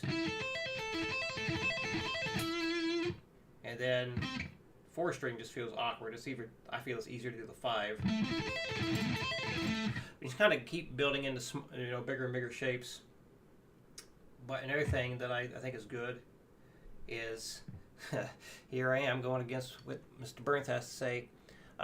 Because technique is such a big thing on this, like you really want to go up slow with it to make sure every step of the way all your notes sound really clean. So this way, as you get going faster, it sounds like it sounds fierce, because when you're playing it clean, man, it sounds cool, because we don't want to be slopping through it, right? So if you're doing like a pattern, let's say, especially if you're brand new to it, and this is going to be, little bit different for everybody depending where you're at. But start with something like.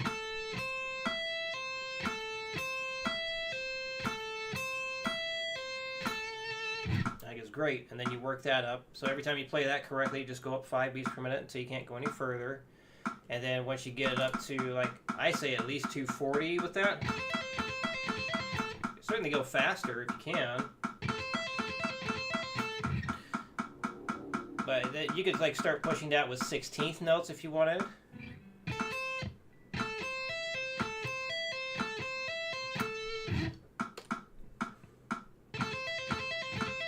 Still working it up in fives. So every time you play it correctly, we'll go up in fives. And then, you know, I like having 180 as a minimum goal with stuff like this. But you can go further than that if you like. So yeah, once you like getting crazy fast with like the 2-string thing, and then you can start doing like the 3-string one. And again, since it's new, I would start with like 8th notes.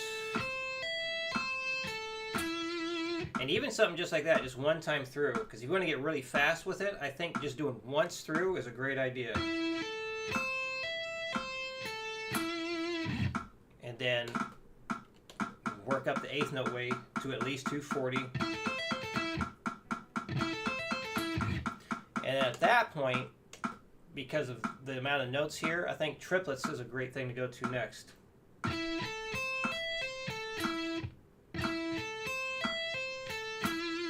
And then work that up in fives.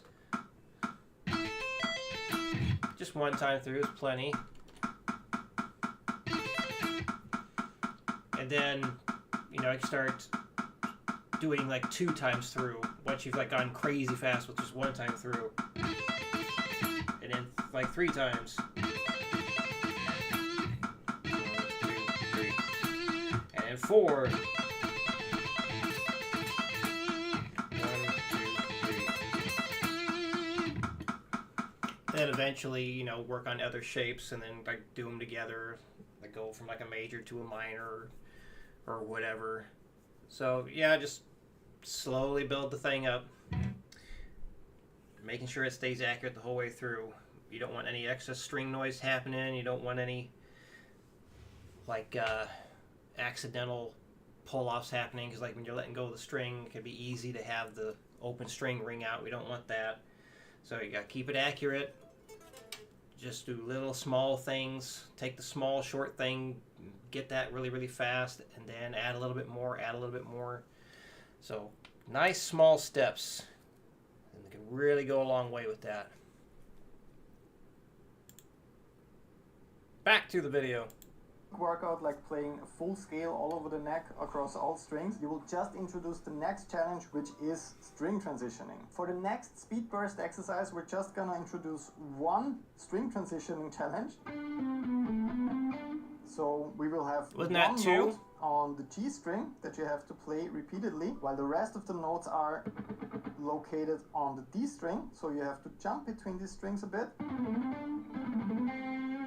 By slowly introducing the challenge of string transitions like this, by just going back and forth between 2 strings, you make sure to build the fundamentals of an effective, fast and controlled picking technique step by step, instead of working on all of the details at once.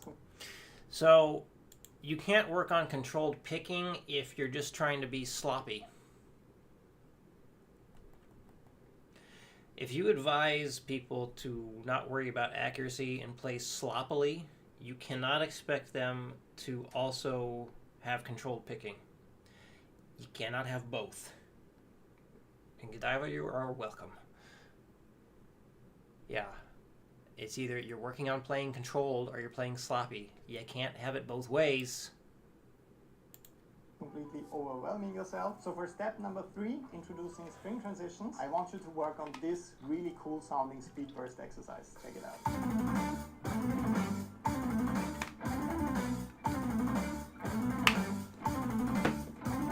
If you're having problems...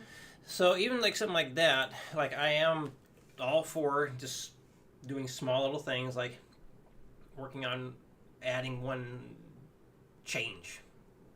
Kind of like what he's doing there, but he has like 2 different patterns kind of going on at the same time, which like that shouldn't be like the very next step.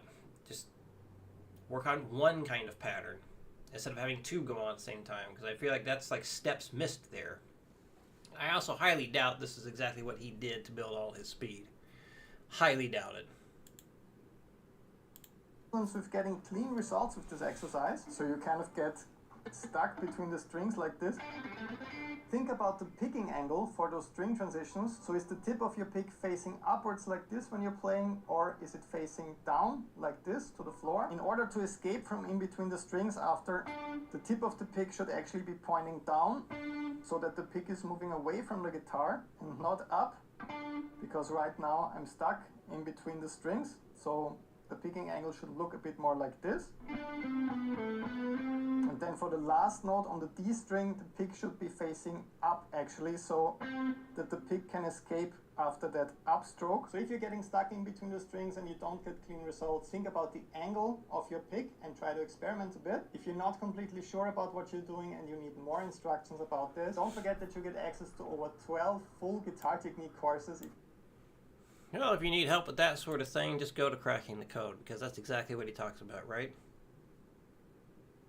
And look at this. $2,597 value, and it's free for Academy students. Where does that number come from? Sales bullshit, that's what it is. You join my Guitar Academy on Patreon with the link down below. Those will teach you everything that you need to know about picking technique and many other topics step by step. So if you're self-taught and you never really learned how to correctly hold a pick and how all of those advanced picking mechanics actually work, just get started with those courses on Patreon and they will eliminate your frustrations right away. But now let's move on. They will eliminate your frustrations right away.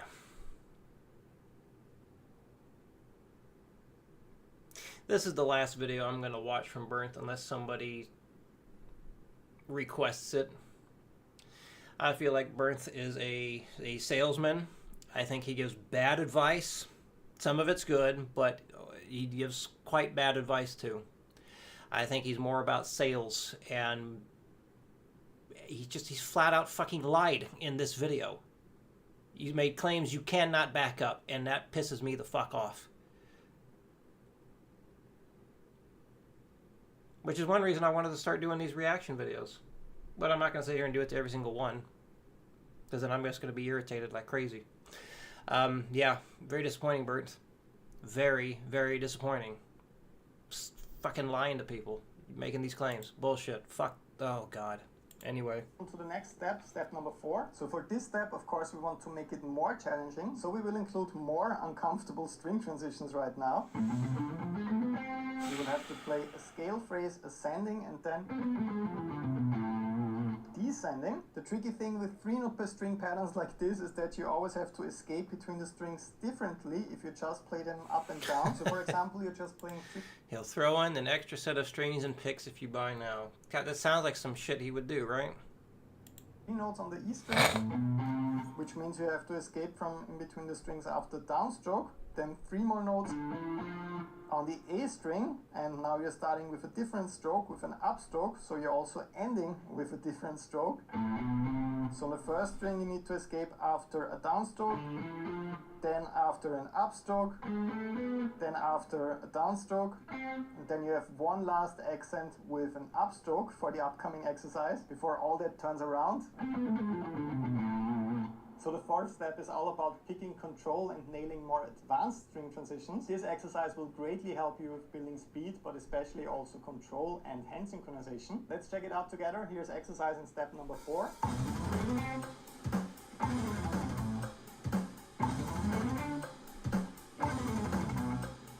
So with this one, I especially want you to focus on the first note that you're playing, because when most guitar players focus on building speed, they're actually really rushing, so they're playing in front of the click, because they feel like, oh, this phrase is really fast, so they often play it way faster than it actually is. As you can see in this exercise, well, when you advise people to just play sloppy at first, how the fuck do you expect them to fix that? a pretty long break after each scale phrase. So aside from the hand synchronization and escaping from in between the strings, getting really clean results, I also especially want you to focus on timing and not starting ahead of the click or behind the click. That's how you can really bring your fretting hand and your picking hand together for perfect hand synchronization. But now let's talk about step number 5. This one is all about really building speed and pushing your technique and your playing to a level that you're not comfortable with yet. This time not just with a small speed burst exercise, with a bigger scale exercise that has a couple of breaks in there. So with this one you will push a little bit for endurance as well, aside from going way beyond your comfort zone with your picking speed. So this 5th step will only work if you spend some time at all the other levels before it. Please do not skip to this one right away. This one is all about building extreme guitar speed. As the name suggests, not something you should start out with when it comes to your picking technique. Here's the exercise that I can personally really recommend when it comes to this.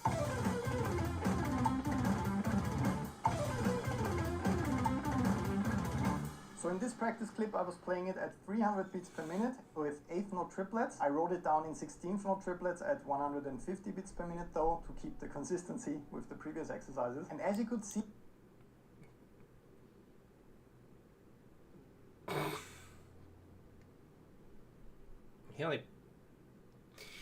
I get it. I mean, putting 300 beats per minute in the title of the video certainly is a lot more entertaining or compelling than 150.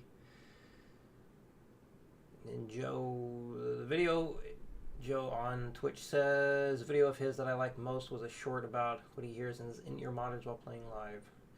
I did see that. Hey, at least he was honest in that video.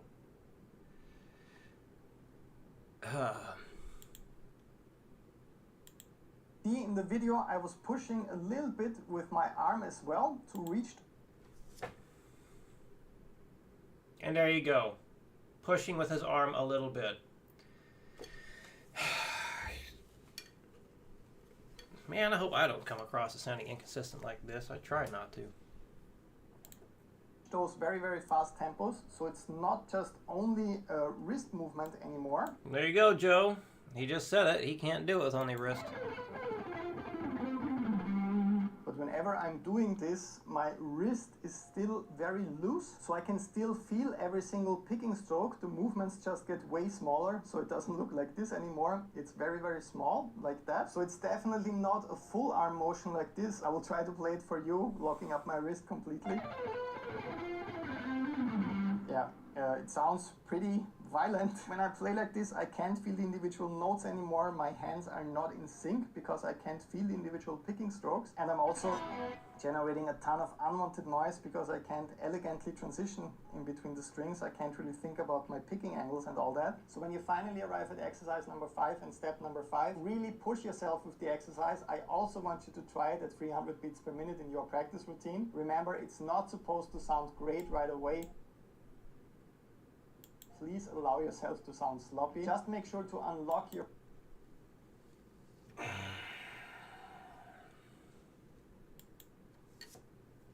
Again, you're going to advise people to sound sloppy. And also talk about the importance of playing accurately.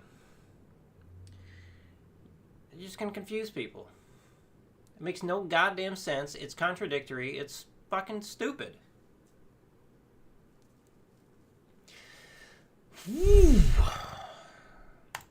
Your wrist before that, make sure that you're properly warmed up, because this only works if you can still feel the individual notes. It does not work by just pushing super hard with your entire arm and flexing your muscles. I don't really have any, but anyways. Right now is the time to head over to patreon.com/Bernd to download the full package and to start your journey to 300 BPM today. No more excuses when it comes to your picking technique. I know that you really want this, and I'm making this very, very easy for you. This is a structured path that you Listen to the sales tactic bullshit.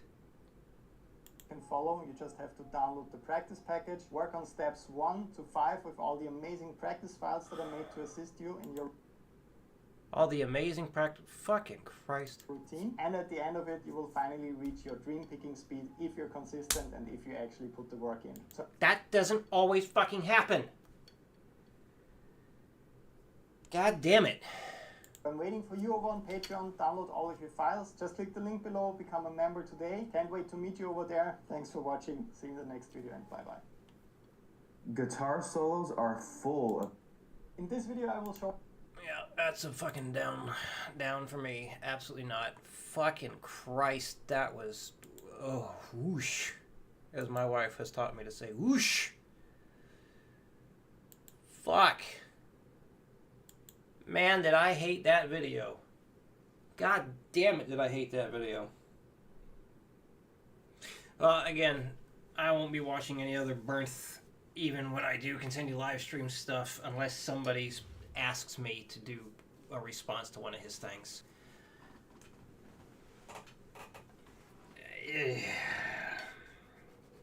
Yeah, I feel like there's plenty of contradictions in there. It's just all salesy shit using marketing, psychology, whatever. Just fucking Christ, I hated that so much. And that was put out recently too. And you know what? He didn't explain once how he went from 90, how he personally went from 90 to 300 beats per minute in 9 fucking days.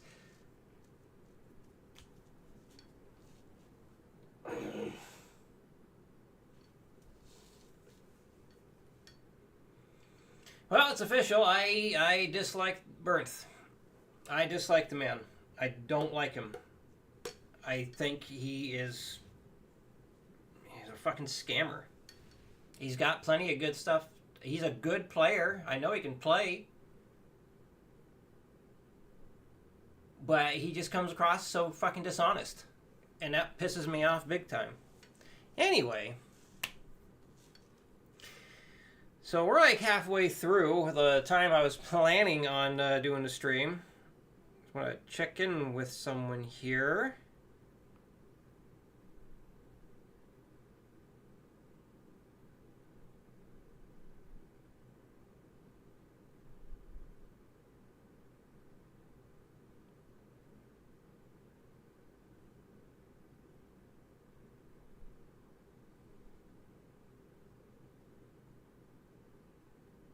All right. Sorry, so here we go. Next one. Let's just go ahead and really get rid of this other. You're not an intermediate guitarist if you can't do this from Bernth. Nope, I'm removing that shit now. We're not watching that. I'm just going to get angry. Okay, well, here's one. Somebody I haven't heard of before, and the video's called How I Got My Picking Speed Really Fast. So, in this one, he's got, well, the thumbnail says 18 notes per second, question mark. All right, today we're going to talk about how... Oh, look out. Okay. All right, I already read it once before, so I'm just going to bring it up now. You want to... Wait, what? Sorry, OBS just gave me a pop-up. So yeah, I'm not rereading this thing out loud, so if you want to read it, pause it. There you go. Tired of saying a damn thing. Anyway, there's my disclaimer. And we're going to check out if you're going to practice something from a channel called Zach Adkins. He's doing a lot better than me. He's got 69,000 subscribers. I haven't watched any of his stuff before. And again, the video is titled How I Got My Picking Speed Really Fast. So let's see what he did and see if we did the same thing. Oh, Placidon says, I have a question. Can you explain a little bit of what it is to play from the 5 position or any other position of the Phrygian mode?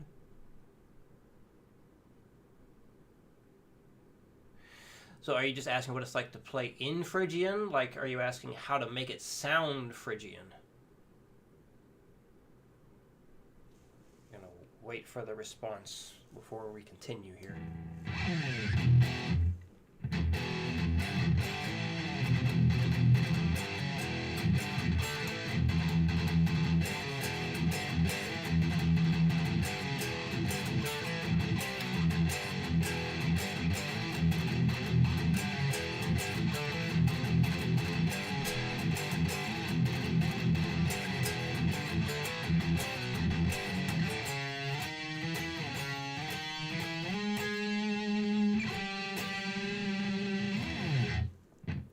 start from a different place of the scale, does it change the way it sounds? Well, it depends on what you resolve to. Like, are you playing against chords? Are you playing to a backing track? Or are you trying to just make something sound Phrygian on your own?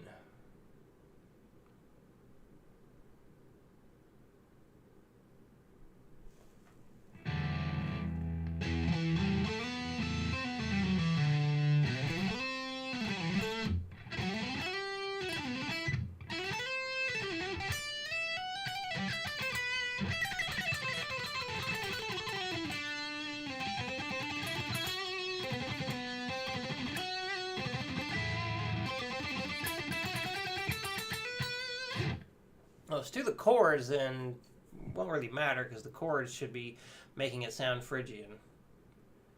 So then the chords are going to take care of it for you. Because yeah, if like you're doing something like,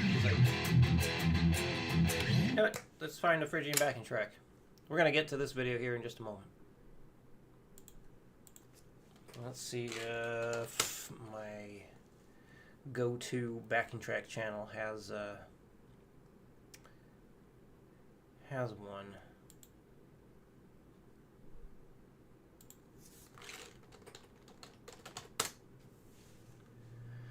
Well, this is E Phrygian Metal backing track, released 7 years ago. I like his later stuff better, earlier, more recent stuff better. What does this one sound like?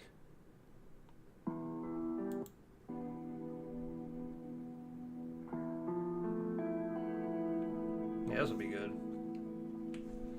So yeah, this would be this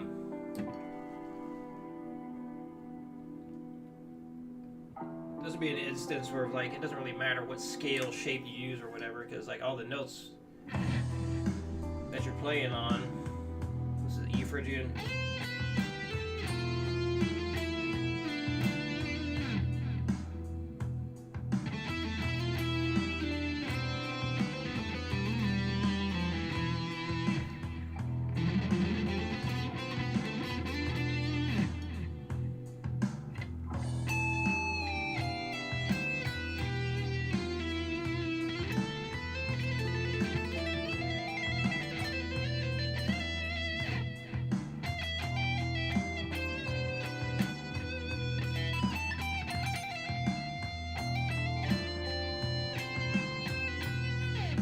So it's the chords that are making it happen.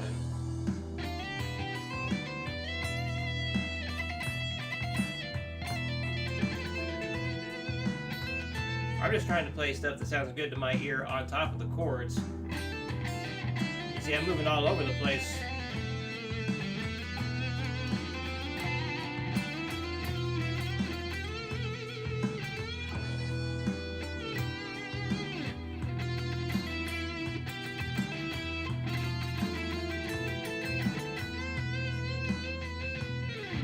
So yeah, doesn't matter where in the scale shape you play it. If the chords are making it sound Phrygian, then it's going to sound Phrygian. Tyler Shut Music, hello. Can I react to Die on the Cross of the Martyr by Unprocessed? Possibly later. I wanted to finish answering the question about this Phrygian thing here, and then get back to this other video we were going to watch. But perhaps we can also put it up to a vote in the chat. Would other people like to hear, see a reaction to a song?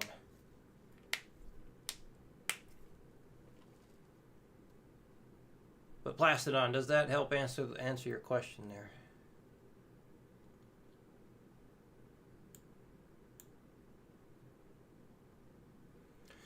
So, okay, so if you were to start, let's say, on the 4th position,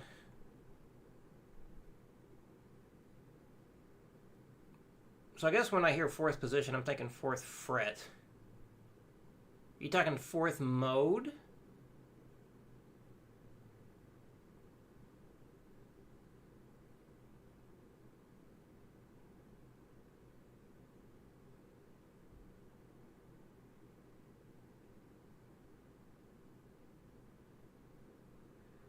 You see, that doesn't make any sense to me because B major and E minor definitely don't go together.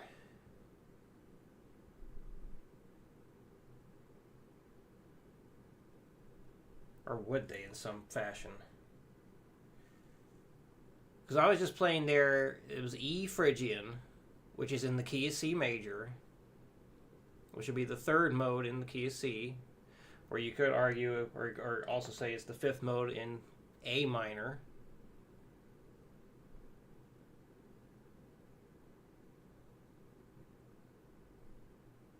Because the only way you're going to be playing in B major is if you're using those notes. And that's it. Like, B major is just B major. And that would sound absolutely horrendous over that backing track right there. It would make no sense.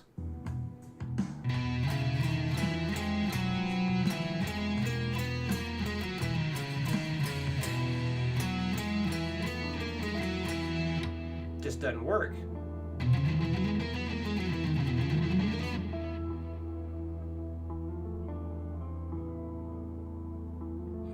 We got the quiet part. Wait for it to pick back up.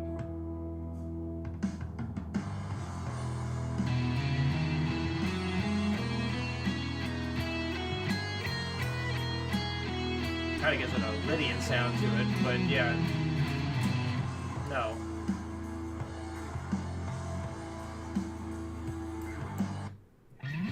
So I may not be understanding the question here.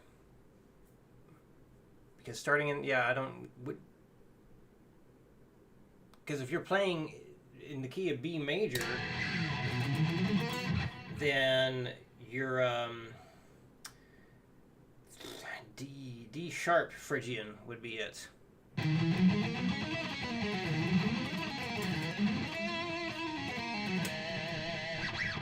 B major, C sharp Dorian, and then D sharp Phrygian.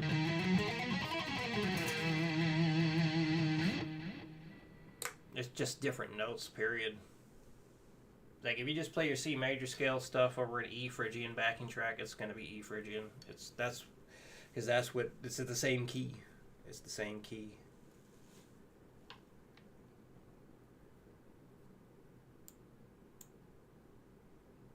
Triads, hello. Okay, well, let's see how Zach Adkins got his alternate picking up fast. I'm not putting the disclaimer up again. So yeah, first time watching this, let's see what he says. Maybe we did it the same way. All right, today we're going to talk about how to get your picking a little bit faster and hopefully not have your arm fall. That would be good. So let's get to it.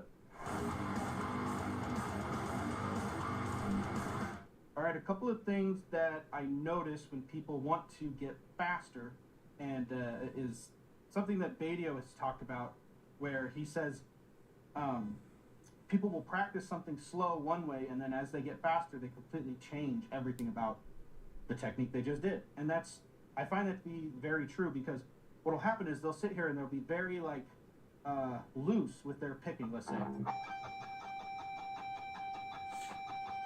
That's a lot of space that you're switching in between with that pick. And then they get faster, and they practiced it at this, and then they'll go 5% faster, 5% faster, 5% faster. But then they start twisting their arm down,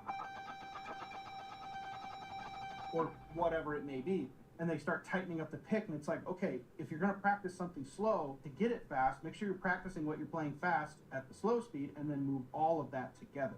Don't practice it one way slow, and then as you get faster, decide, well, now I'm going to change what I'm doing, because it doesn't help you at all. So we'll go, okay, one thing to really think about is look at that pick. Don't look at your left hand. Your left hand isn't the problem at this point. That right hand, you got to stare down at it a little bit and go, okay, how much am I moving across this string? So if I'm going like this, right? If I'm swaying a lot over that string, that allows the string to wiggle a lot, because you're going really far, and you're going to be less accurate too, because you have the chance of missing the string, right, on the way up or the way down. So you want to really tighten up that pick and only go the width of the string needed, which is not much at all, right? especially if you have 9s or 10s on these high strings, you only need that much space.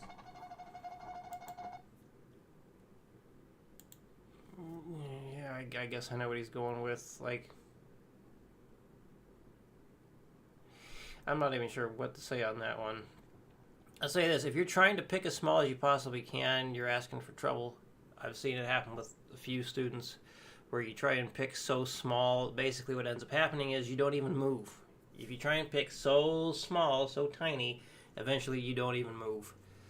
So I wouldn't worry about how wide you're picking, because if you're trying to go faster, you have no choice but to, it's basically you got to get back to that string at the right period of time, at the right amount of time. So most likely the wider strumming is going to become less and less and less, because you just have to in order to reach whatever speed you're trying to do. So yeah, my technique absolutely changes when I go from slow to medium to fast tempos, and I just let it happen. Like, I allow my hand and my arm and wrist and all that to adapt to whatever speed it is I'm trying to play, and focus on making it sound good, because that's the most important thing. Making it sound good. Making it sound good.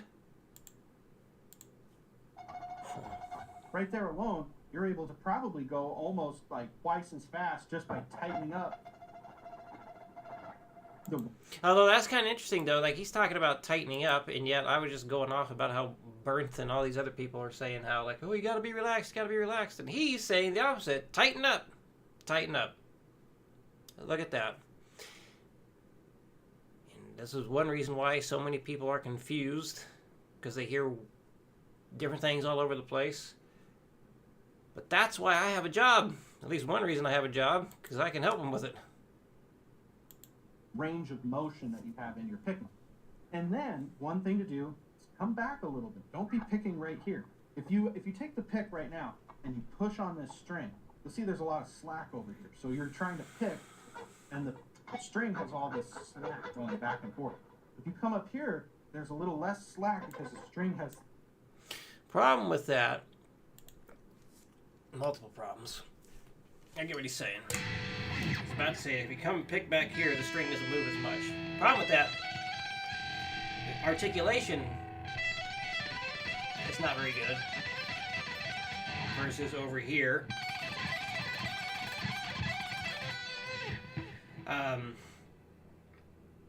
And then, also you got muting problems too, because if you're back here, you can't have your hand on top of the strings to keep shit quiet. Keep things quiet. So, like if I'm doing something like this, let's turn off the reverb and delay.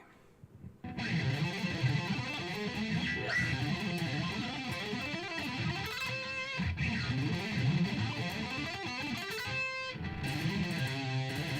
Let me simplify this and sounded like a doofus.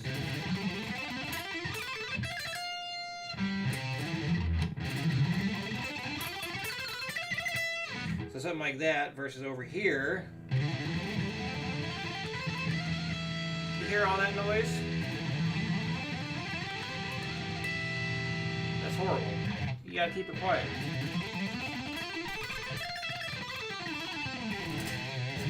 So picking way over here, although the strings move less, there's less articulation in the notes, and muting, ability to mute, kind of goes away. It meets the bridge, it's a little tighter. The string isn't going to be flopping and you're trying to catch it. It's just going to be this tight rebound that it has.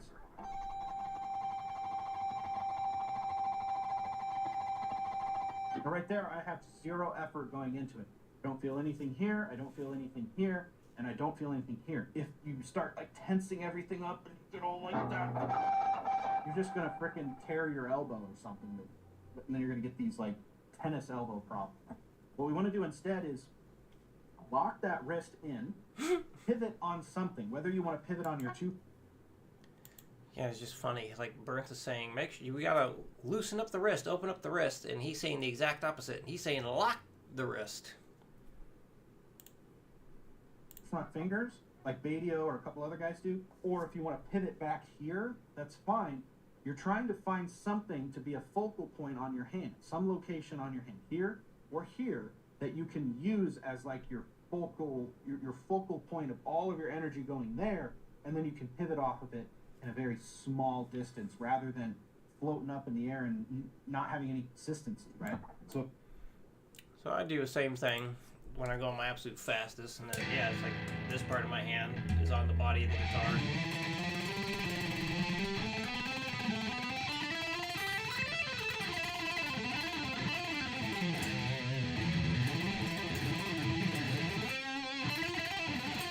Because yeah, it's a little pivot point, so I can really have accuracy doing that sort of thing.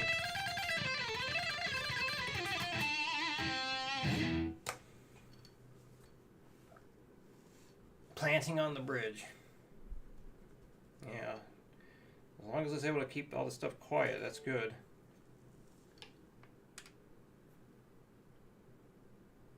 So if we come up here, I like to pivot my hand back here, especially if I'm going across the strings, because as I move, the palm of my hand, the side of it anyway, the side of the, is going to cut those strings as I move. See, I can go across. I don't have all that noise. So he's covering the strings, that's good. I'm exaggerating. But, you know, now he's picking over here instead of back here behind where the bridge is, so I feel like that's a little inconsistent. A little bit so you get the point, but that's not, it's not that obvious. See, nice and clean. I don't have all that. You're also not picking anywhere near as fast as you're doing the single string stuff.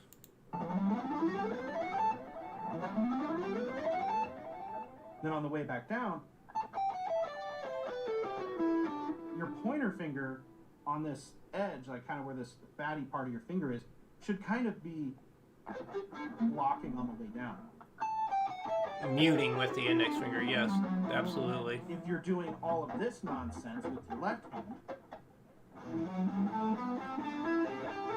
you're going to get a lot of noise. And I know a lot of players that do that. They try to look like they're playing fast. That kind of stuff. And it's like, it's like trying to like jump over a fence by jumping 10 times farther than what the fence is, right? Or how 10 times taller than how tall the fence is. Like, why? You don't need to do that. You just need to get over the fence. It's the same thing here. You don't need to be all fancy with it, right? Fancy. Tight and concise to the board.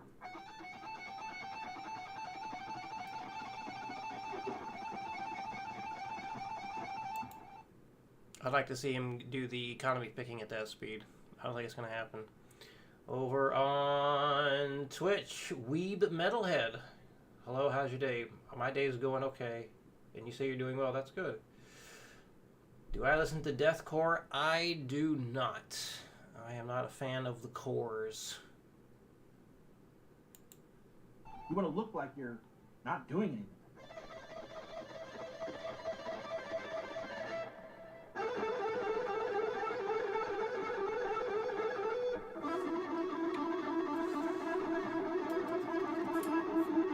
Right? I'm not here to like jump around all freaking crazy and like, do all this like, calm down. Same thing with sweep picking too, and we're not talking about sweep picking necessarily in this video, but sweep picking people are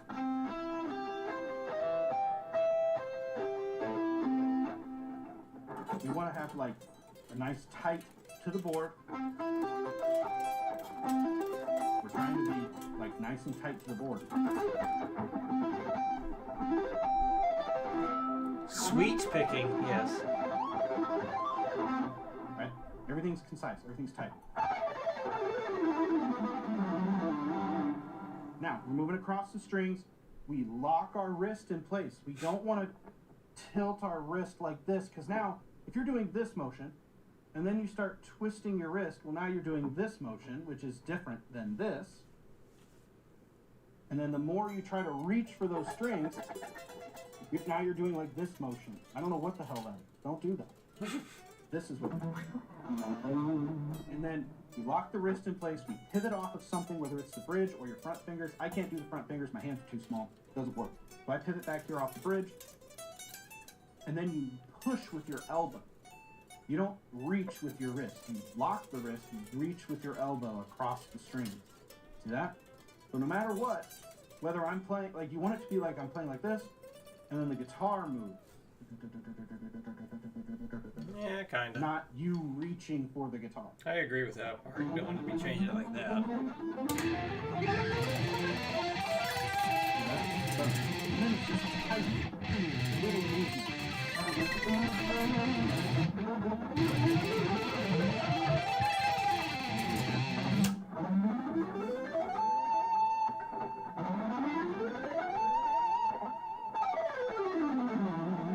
Letting your arm fall back. I'm pulling with my elbow, pushing with my elbow.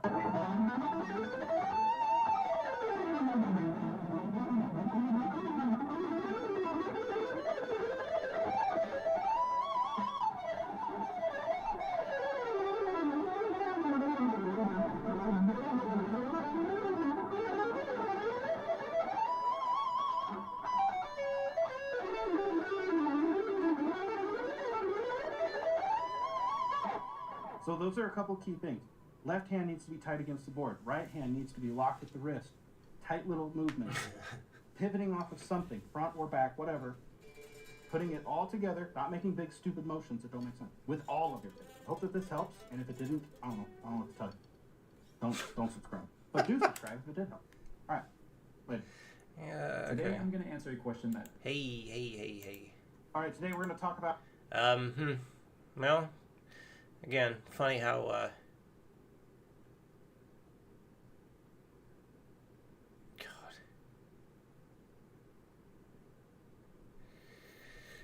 It's funny how, again, Burns is saying, like, gotta unlock the wrist, use the wrist, use the wrist.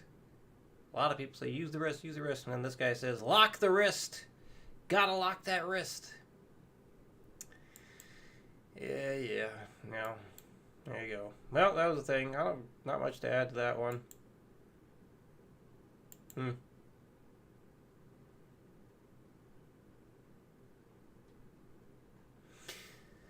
Well, this one, we got a thumbnail of cheat code.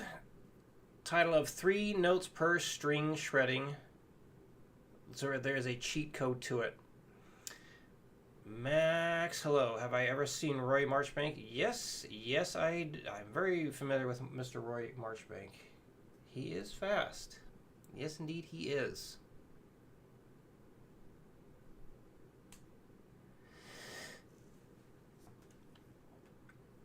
All right, let's do this one next. Here is the quick disclaimer. Pause it if you want to read it, because I already read it once today. I ain't reading it again.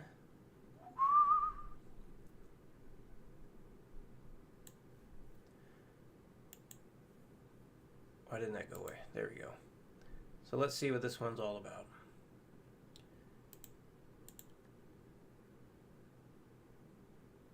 Guitar solos are Alright, so this is from a channel called Nathan Guitar. Looks like he's pretty new.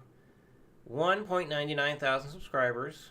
And I'm sure he'll be doing better than me in no time at all. But yeah, the title is 3 notes per string shredding. And again, the thumbnail was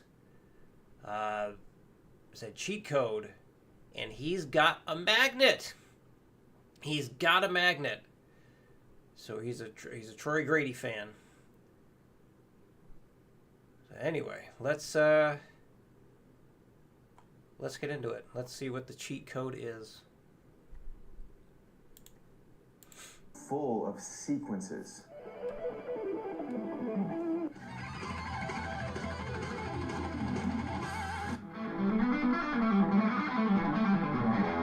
And one of the most commonly used and difficult sequences in rock and metal is the 3 notes per string ascending sequence.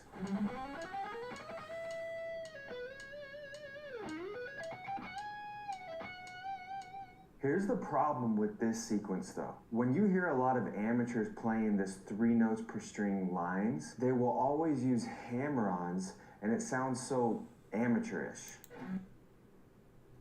It does. Peter on YouTube says, being told to only use wrist movements wasted a lot of time when I started playing. Find a mix of both. Bit more elbow at higher speeds works well for me. Yeah, that's totally fine. The elbow kicks in at faster speeds for me, and even the people that say that you're not supposed to...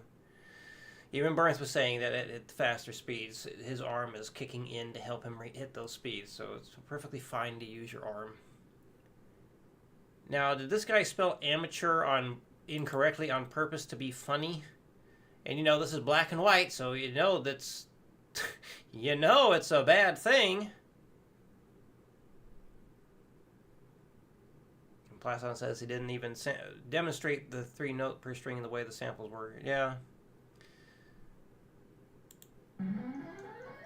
And the reason why we as amateurs use it sounds so problem with this sequence though. When you hear a lot of amateurs playing this 3 notes per string lines, they will always use hammer-ons and it sounds so amateurish. And the reason why... I don't understand. Why is it so amateur to do hammer-ons and to... He's an amateur speller. There's nothing wrong with doing that. You don't have to pick everything. It's perfectly fine to...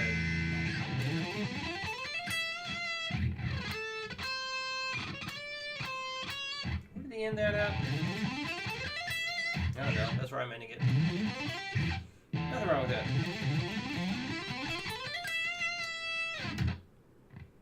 Yeah. I mean, just play. Let's all play like amateurs and do hammer-ons. A lot of times it sounds good to use legato instead of picking it. Instead of... It depends on the sound. So, anyone watching this, if you want to do hammer-ons, you do your hammer-ons. If you like the way it sounds, you do your hammer-ons. Alright. Whatever. The guy hasn't seen Dave Murray play. Yeah. Hey, I get to see Dave Murray play in less than a week. Yeah. Well, anyway, let's continue. We as amateurs use hammer-ons is because we realize that alternate picking every single note is extremely hard. But why is that? Why is it so hard? Let me bring... I think that's making quite the assumption there. Like, for some people, sure, they'll do hammer-ons because it's easier for them to play something versus alternate picking it. But again, if you like the way it sounds with the hammer-ons versus the alternate picking, do the hammer-ons. Nothing wrong with it. You can do a mix. Troy talks about that. Some people do a mix. Break it down for you.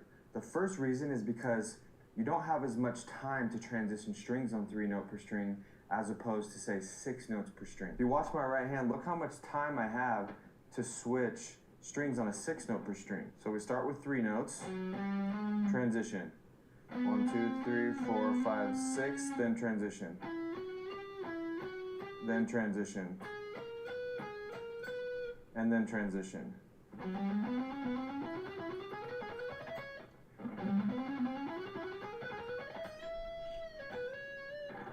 Now that was mostly 6 notes per string. And that's a lot easier to alternate pick. It's not easy to alternate pick, but it's easier than 3 notes per string because you have a lot more time to transition strings. I'm hoping he explains that because it's still takes the same amount of time to transition strings because you're going from one string to the next. It's still a one-string transition. Unless he's trying to say, like, let's just see what happens. Another reason why 3 notes per string is so difficult to alternate pick is because you have to change the angle of your pick every time you string transition. 1, 2, 3, and then I transition to the next string. After a downstroke, down, up, down to the next string, and then up. Then from there, if I'm starting the next string on an upstroke, up, down, up, I have to tilt my pick this way to get to the next string. Whereas the first string transition, it was down, up, down, and I can kind of keep it at an upward angle like that. And then I have to go up, down, up, and sort of tilt it this way to get to that string. And this rocking back and forth in between strings can really cause this bounce in your right hand. Whereas like 6 note per string, you can actually keep your pick at the same level angle the whole time because every string transition is going to be after a downstroke. So you don't need to be doing this and then this and then this. Watch. So 1, 2, 3, and then 1, 2, 3, 4, 5, 6. I guess well, you did 3 strings at the beginning there, or 3 notes at the beginning there, so that's contradictory.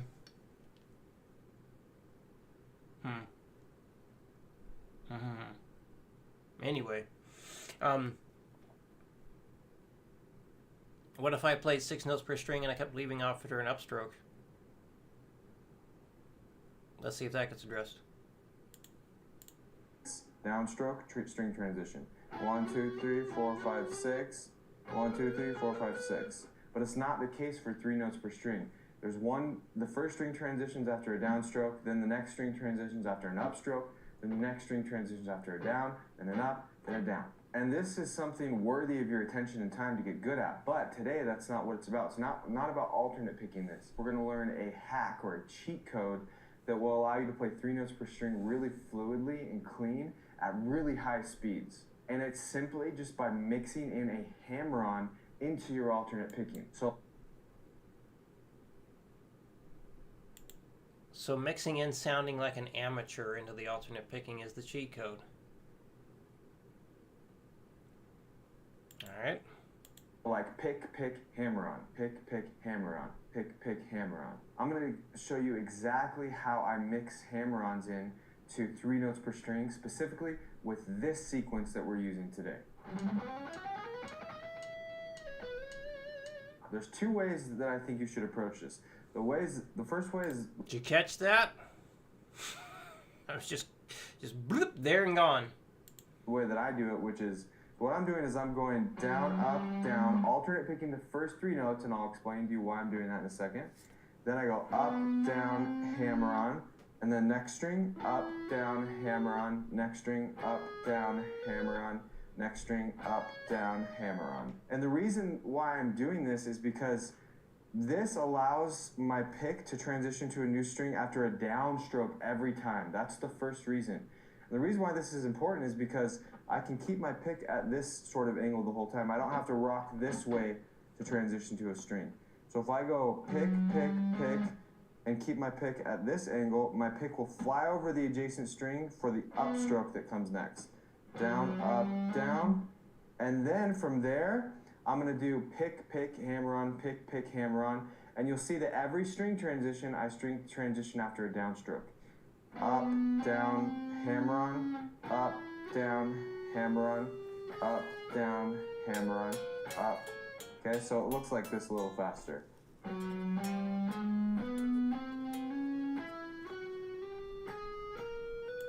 Wait, is he even playing what's on there?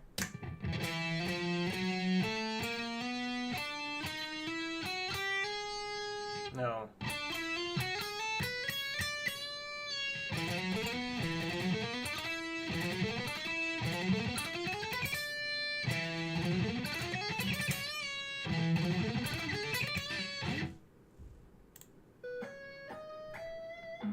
And then I alternate pick the last 3 notes, so it's...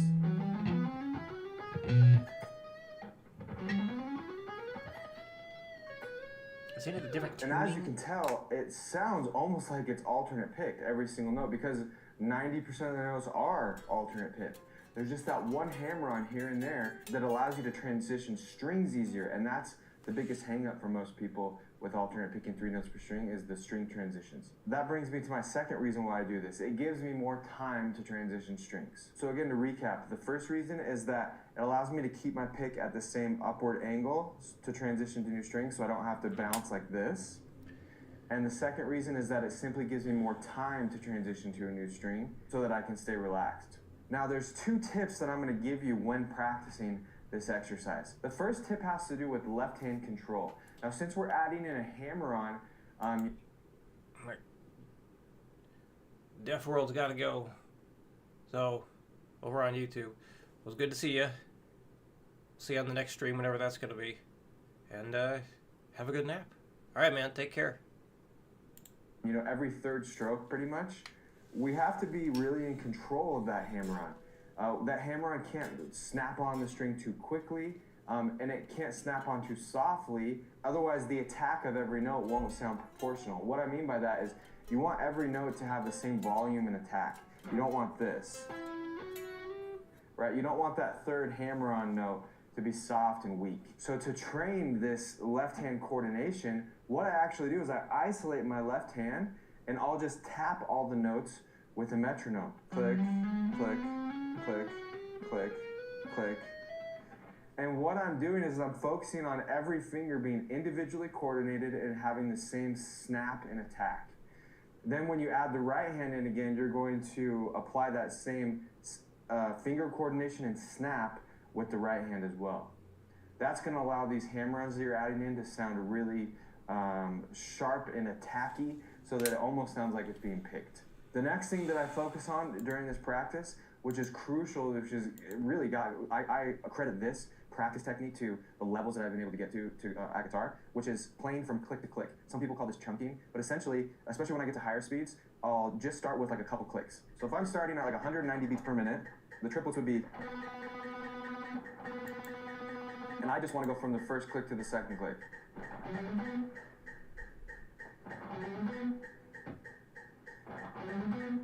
And what I'm focusing on is I'm focusing on that left hand coordination and that attack, the individual finger movement in my left hand. Then I'll add another click and that hammer on.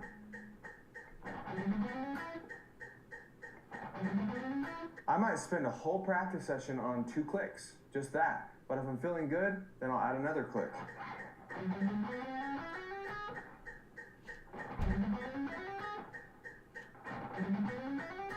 As you can tell, it has a really cool sound because it almost sounds like it's alternate picked, but there's a little different sort of character to it. And I actually think in a lot of instances it sounds cooler than just straight alternate picking. It sounds a little bit more fluid. So to recap, to conquer 3 notes per string, you can add in hammer-on. So what I'm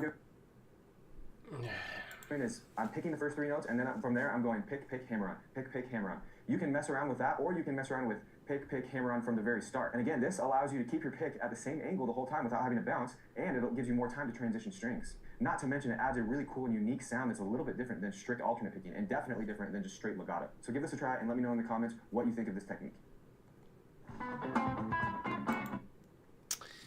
Yeah. Well, I'm definitely feeling a bit burnt out right now. I think we'll do one more video and call it a day. Anyone got any other questions, definitely get them in here. Let me see if anything else popped up on forum here. Negative.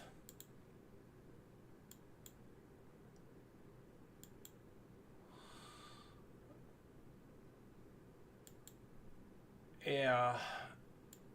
I really don't know what else to say about that. Well, this one is called Guitar YouTubers Are Deceptive. The thumbnail is Lying Shills, ? Maybe we'll do that, and then I'll call it the stream here.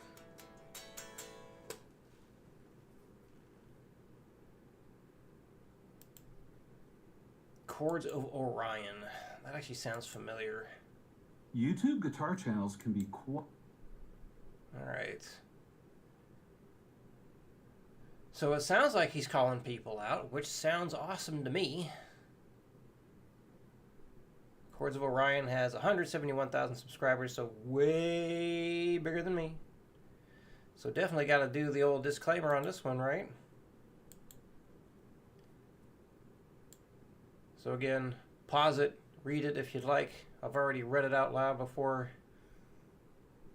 Here we go. Chords of Orion. And that name sounds familiar, but I can't remember if I've seen anything by him or not. He does a lot of ambient music. Okay. So yeah, it'll be the first time watching this. The title is Guitar YouTubers Are Deceptive. I probably gonna agree with him here. See what he has to say. YouTube guitar channels can be quite deceptive. Let me explain. Hologram Electronics recently reached out to me and asked if they could send me a Chroma console for free. I said, heck yeah, send it on over.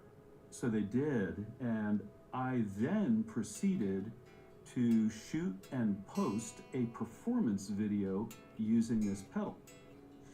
And upon reflection, as I went back and looked at that video, I realized at the beginning of the video, I did a little text overlay, and it just said, got me a Chroma console. But it said nothing about Hologram Electronics sending me the pedal for free. That was a failure on my part to properly disclose where I got this pedal from.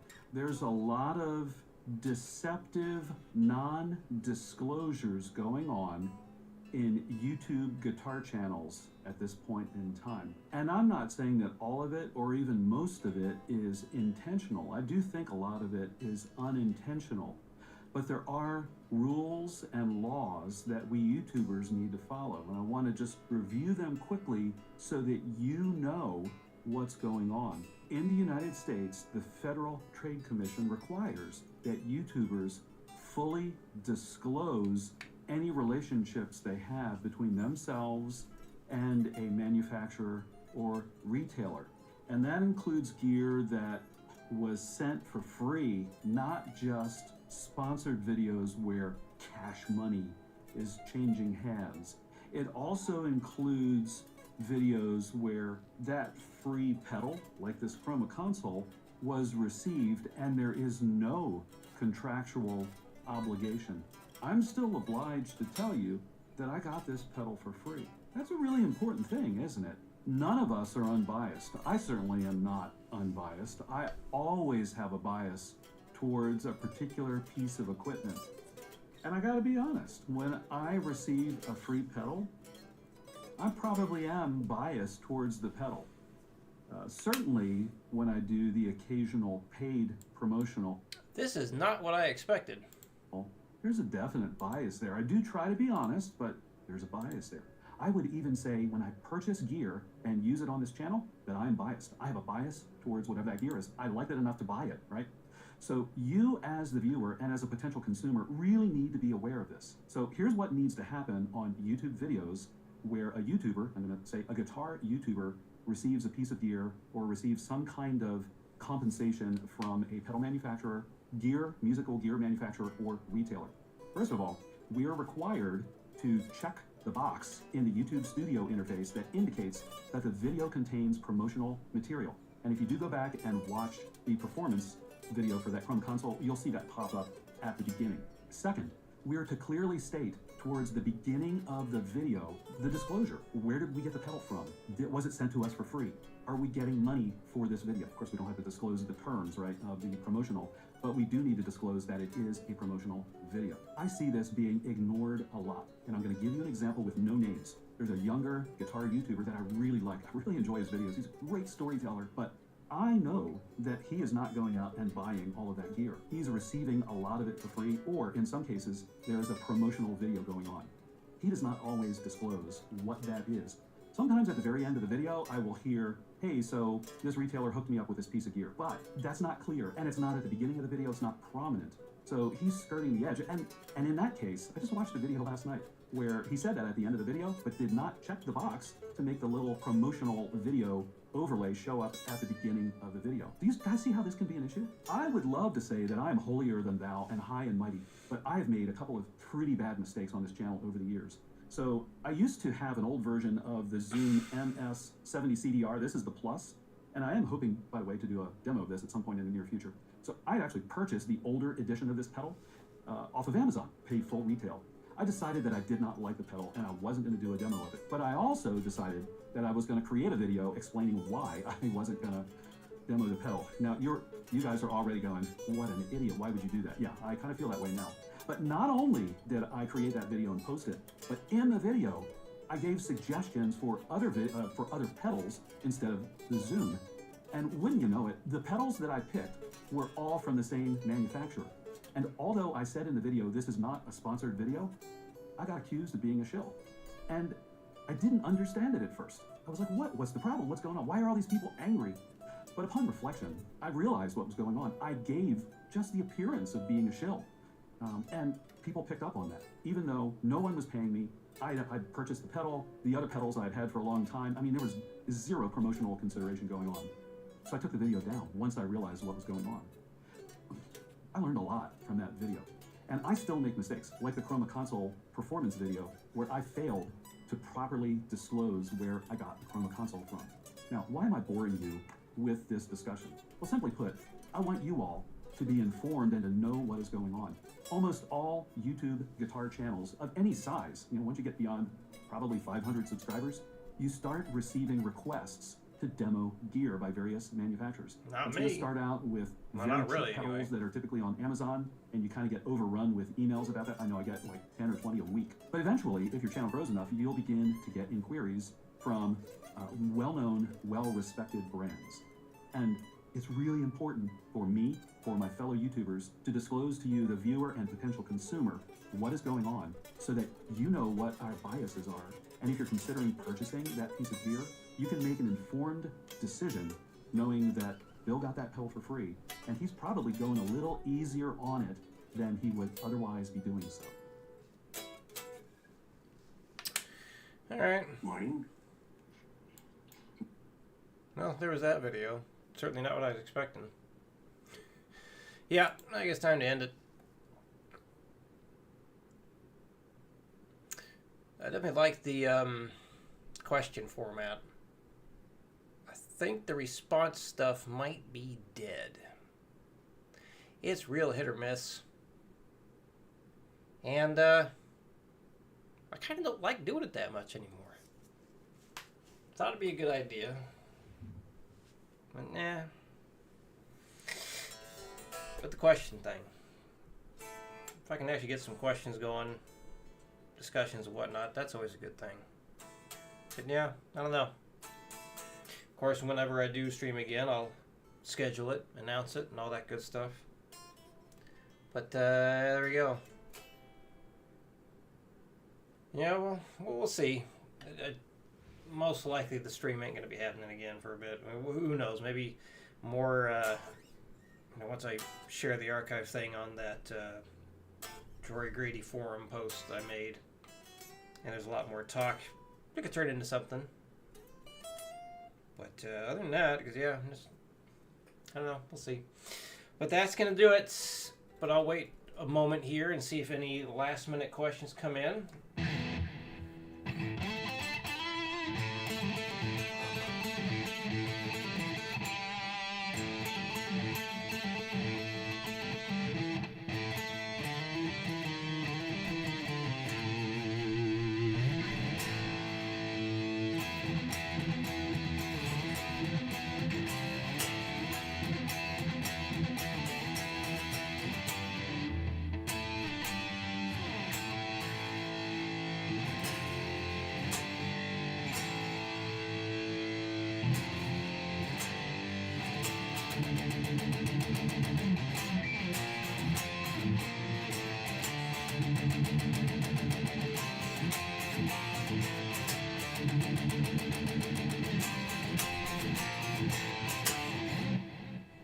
Dimitri, always wondered from who the set lists were that hung on the wall. Oh. Well, that was my sister's room. My sister's music room. I can't remember which ones they were.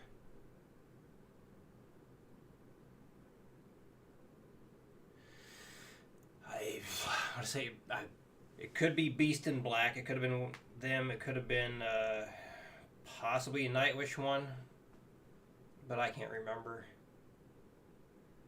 Like more of the songwriting styles and techniques, like using to create the songs. Yeah, when I get back into writing stuff, we could definitely stream that. That could be a thing to do again. I was programming and recording stuff for my personal project for a while there, wasn't I? Maybe that could be worth doing again.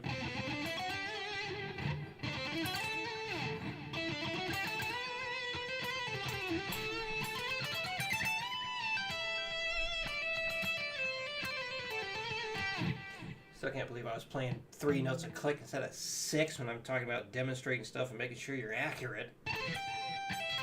At least I caught it.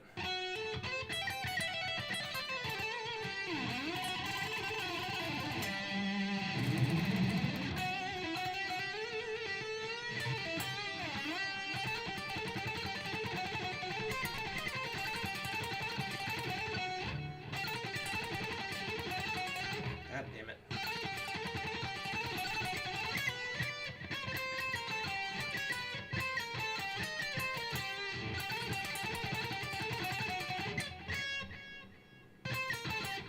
Haven't practiced this in a while.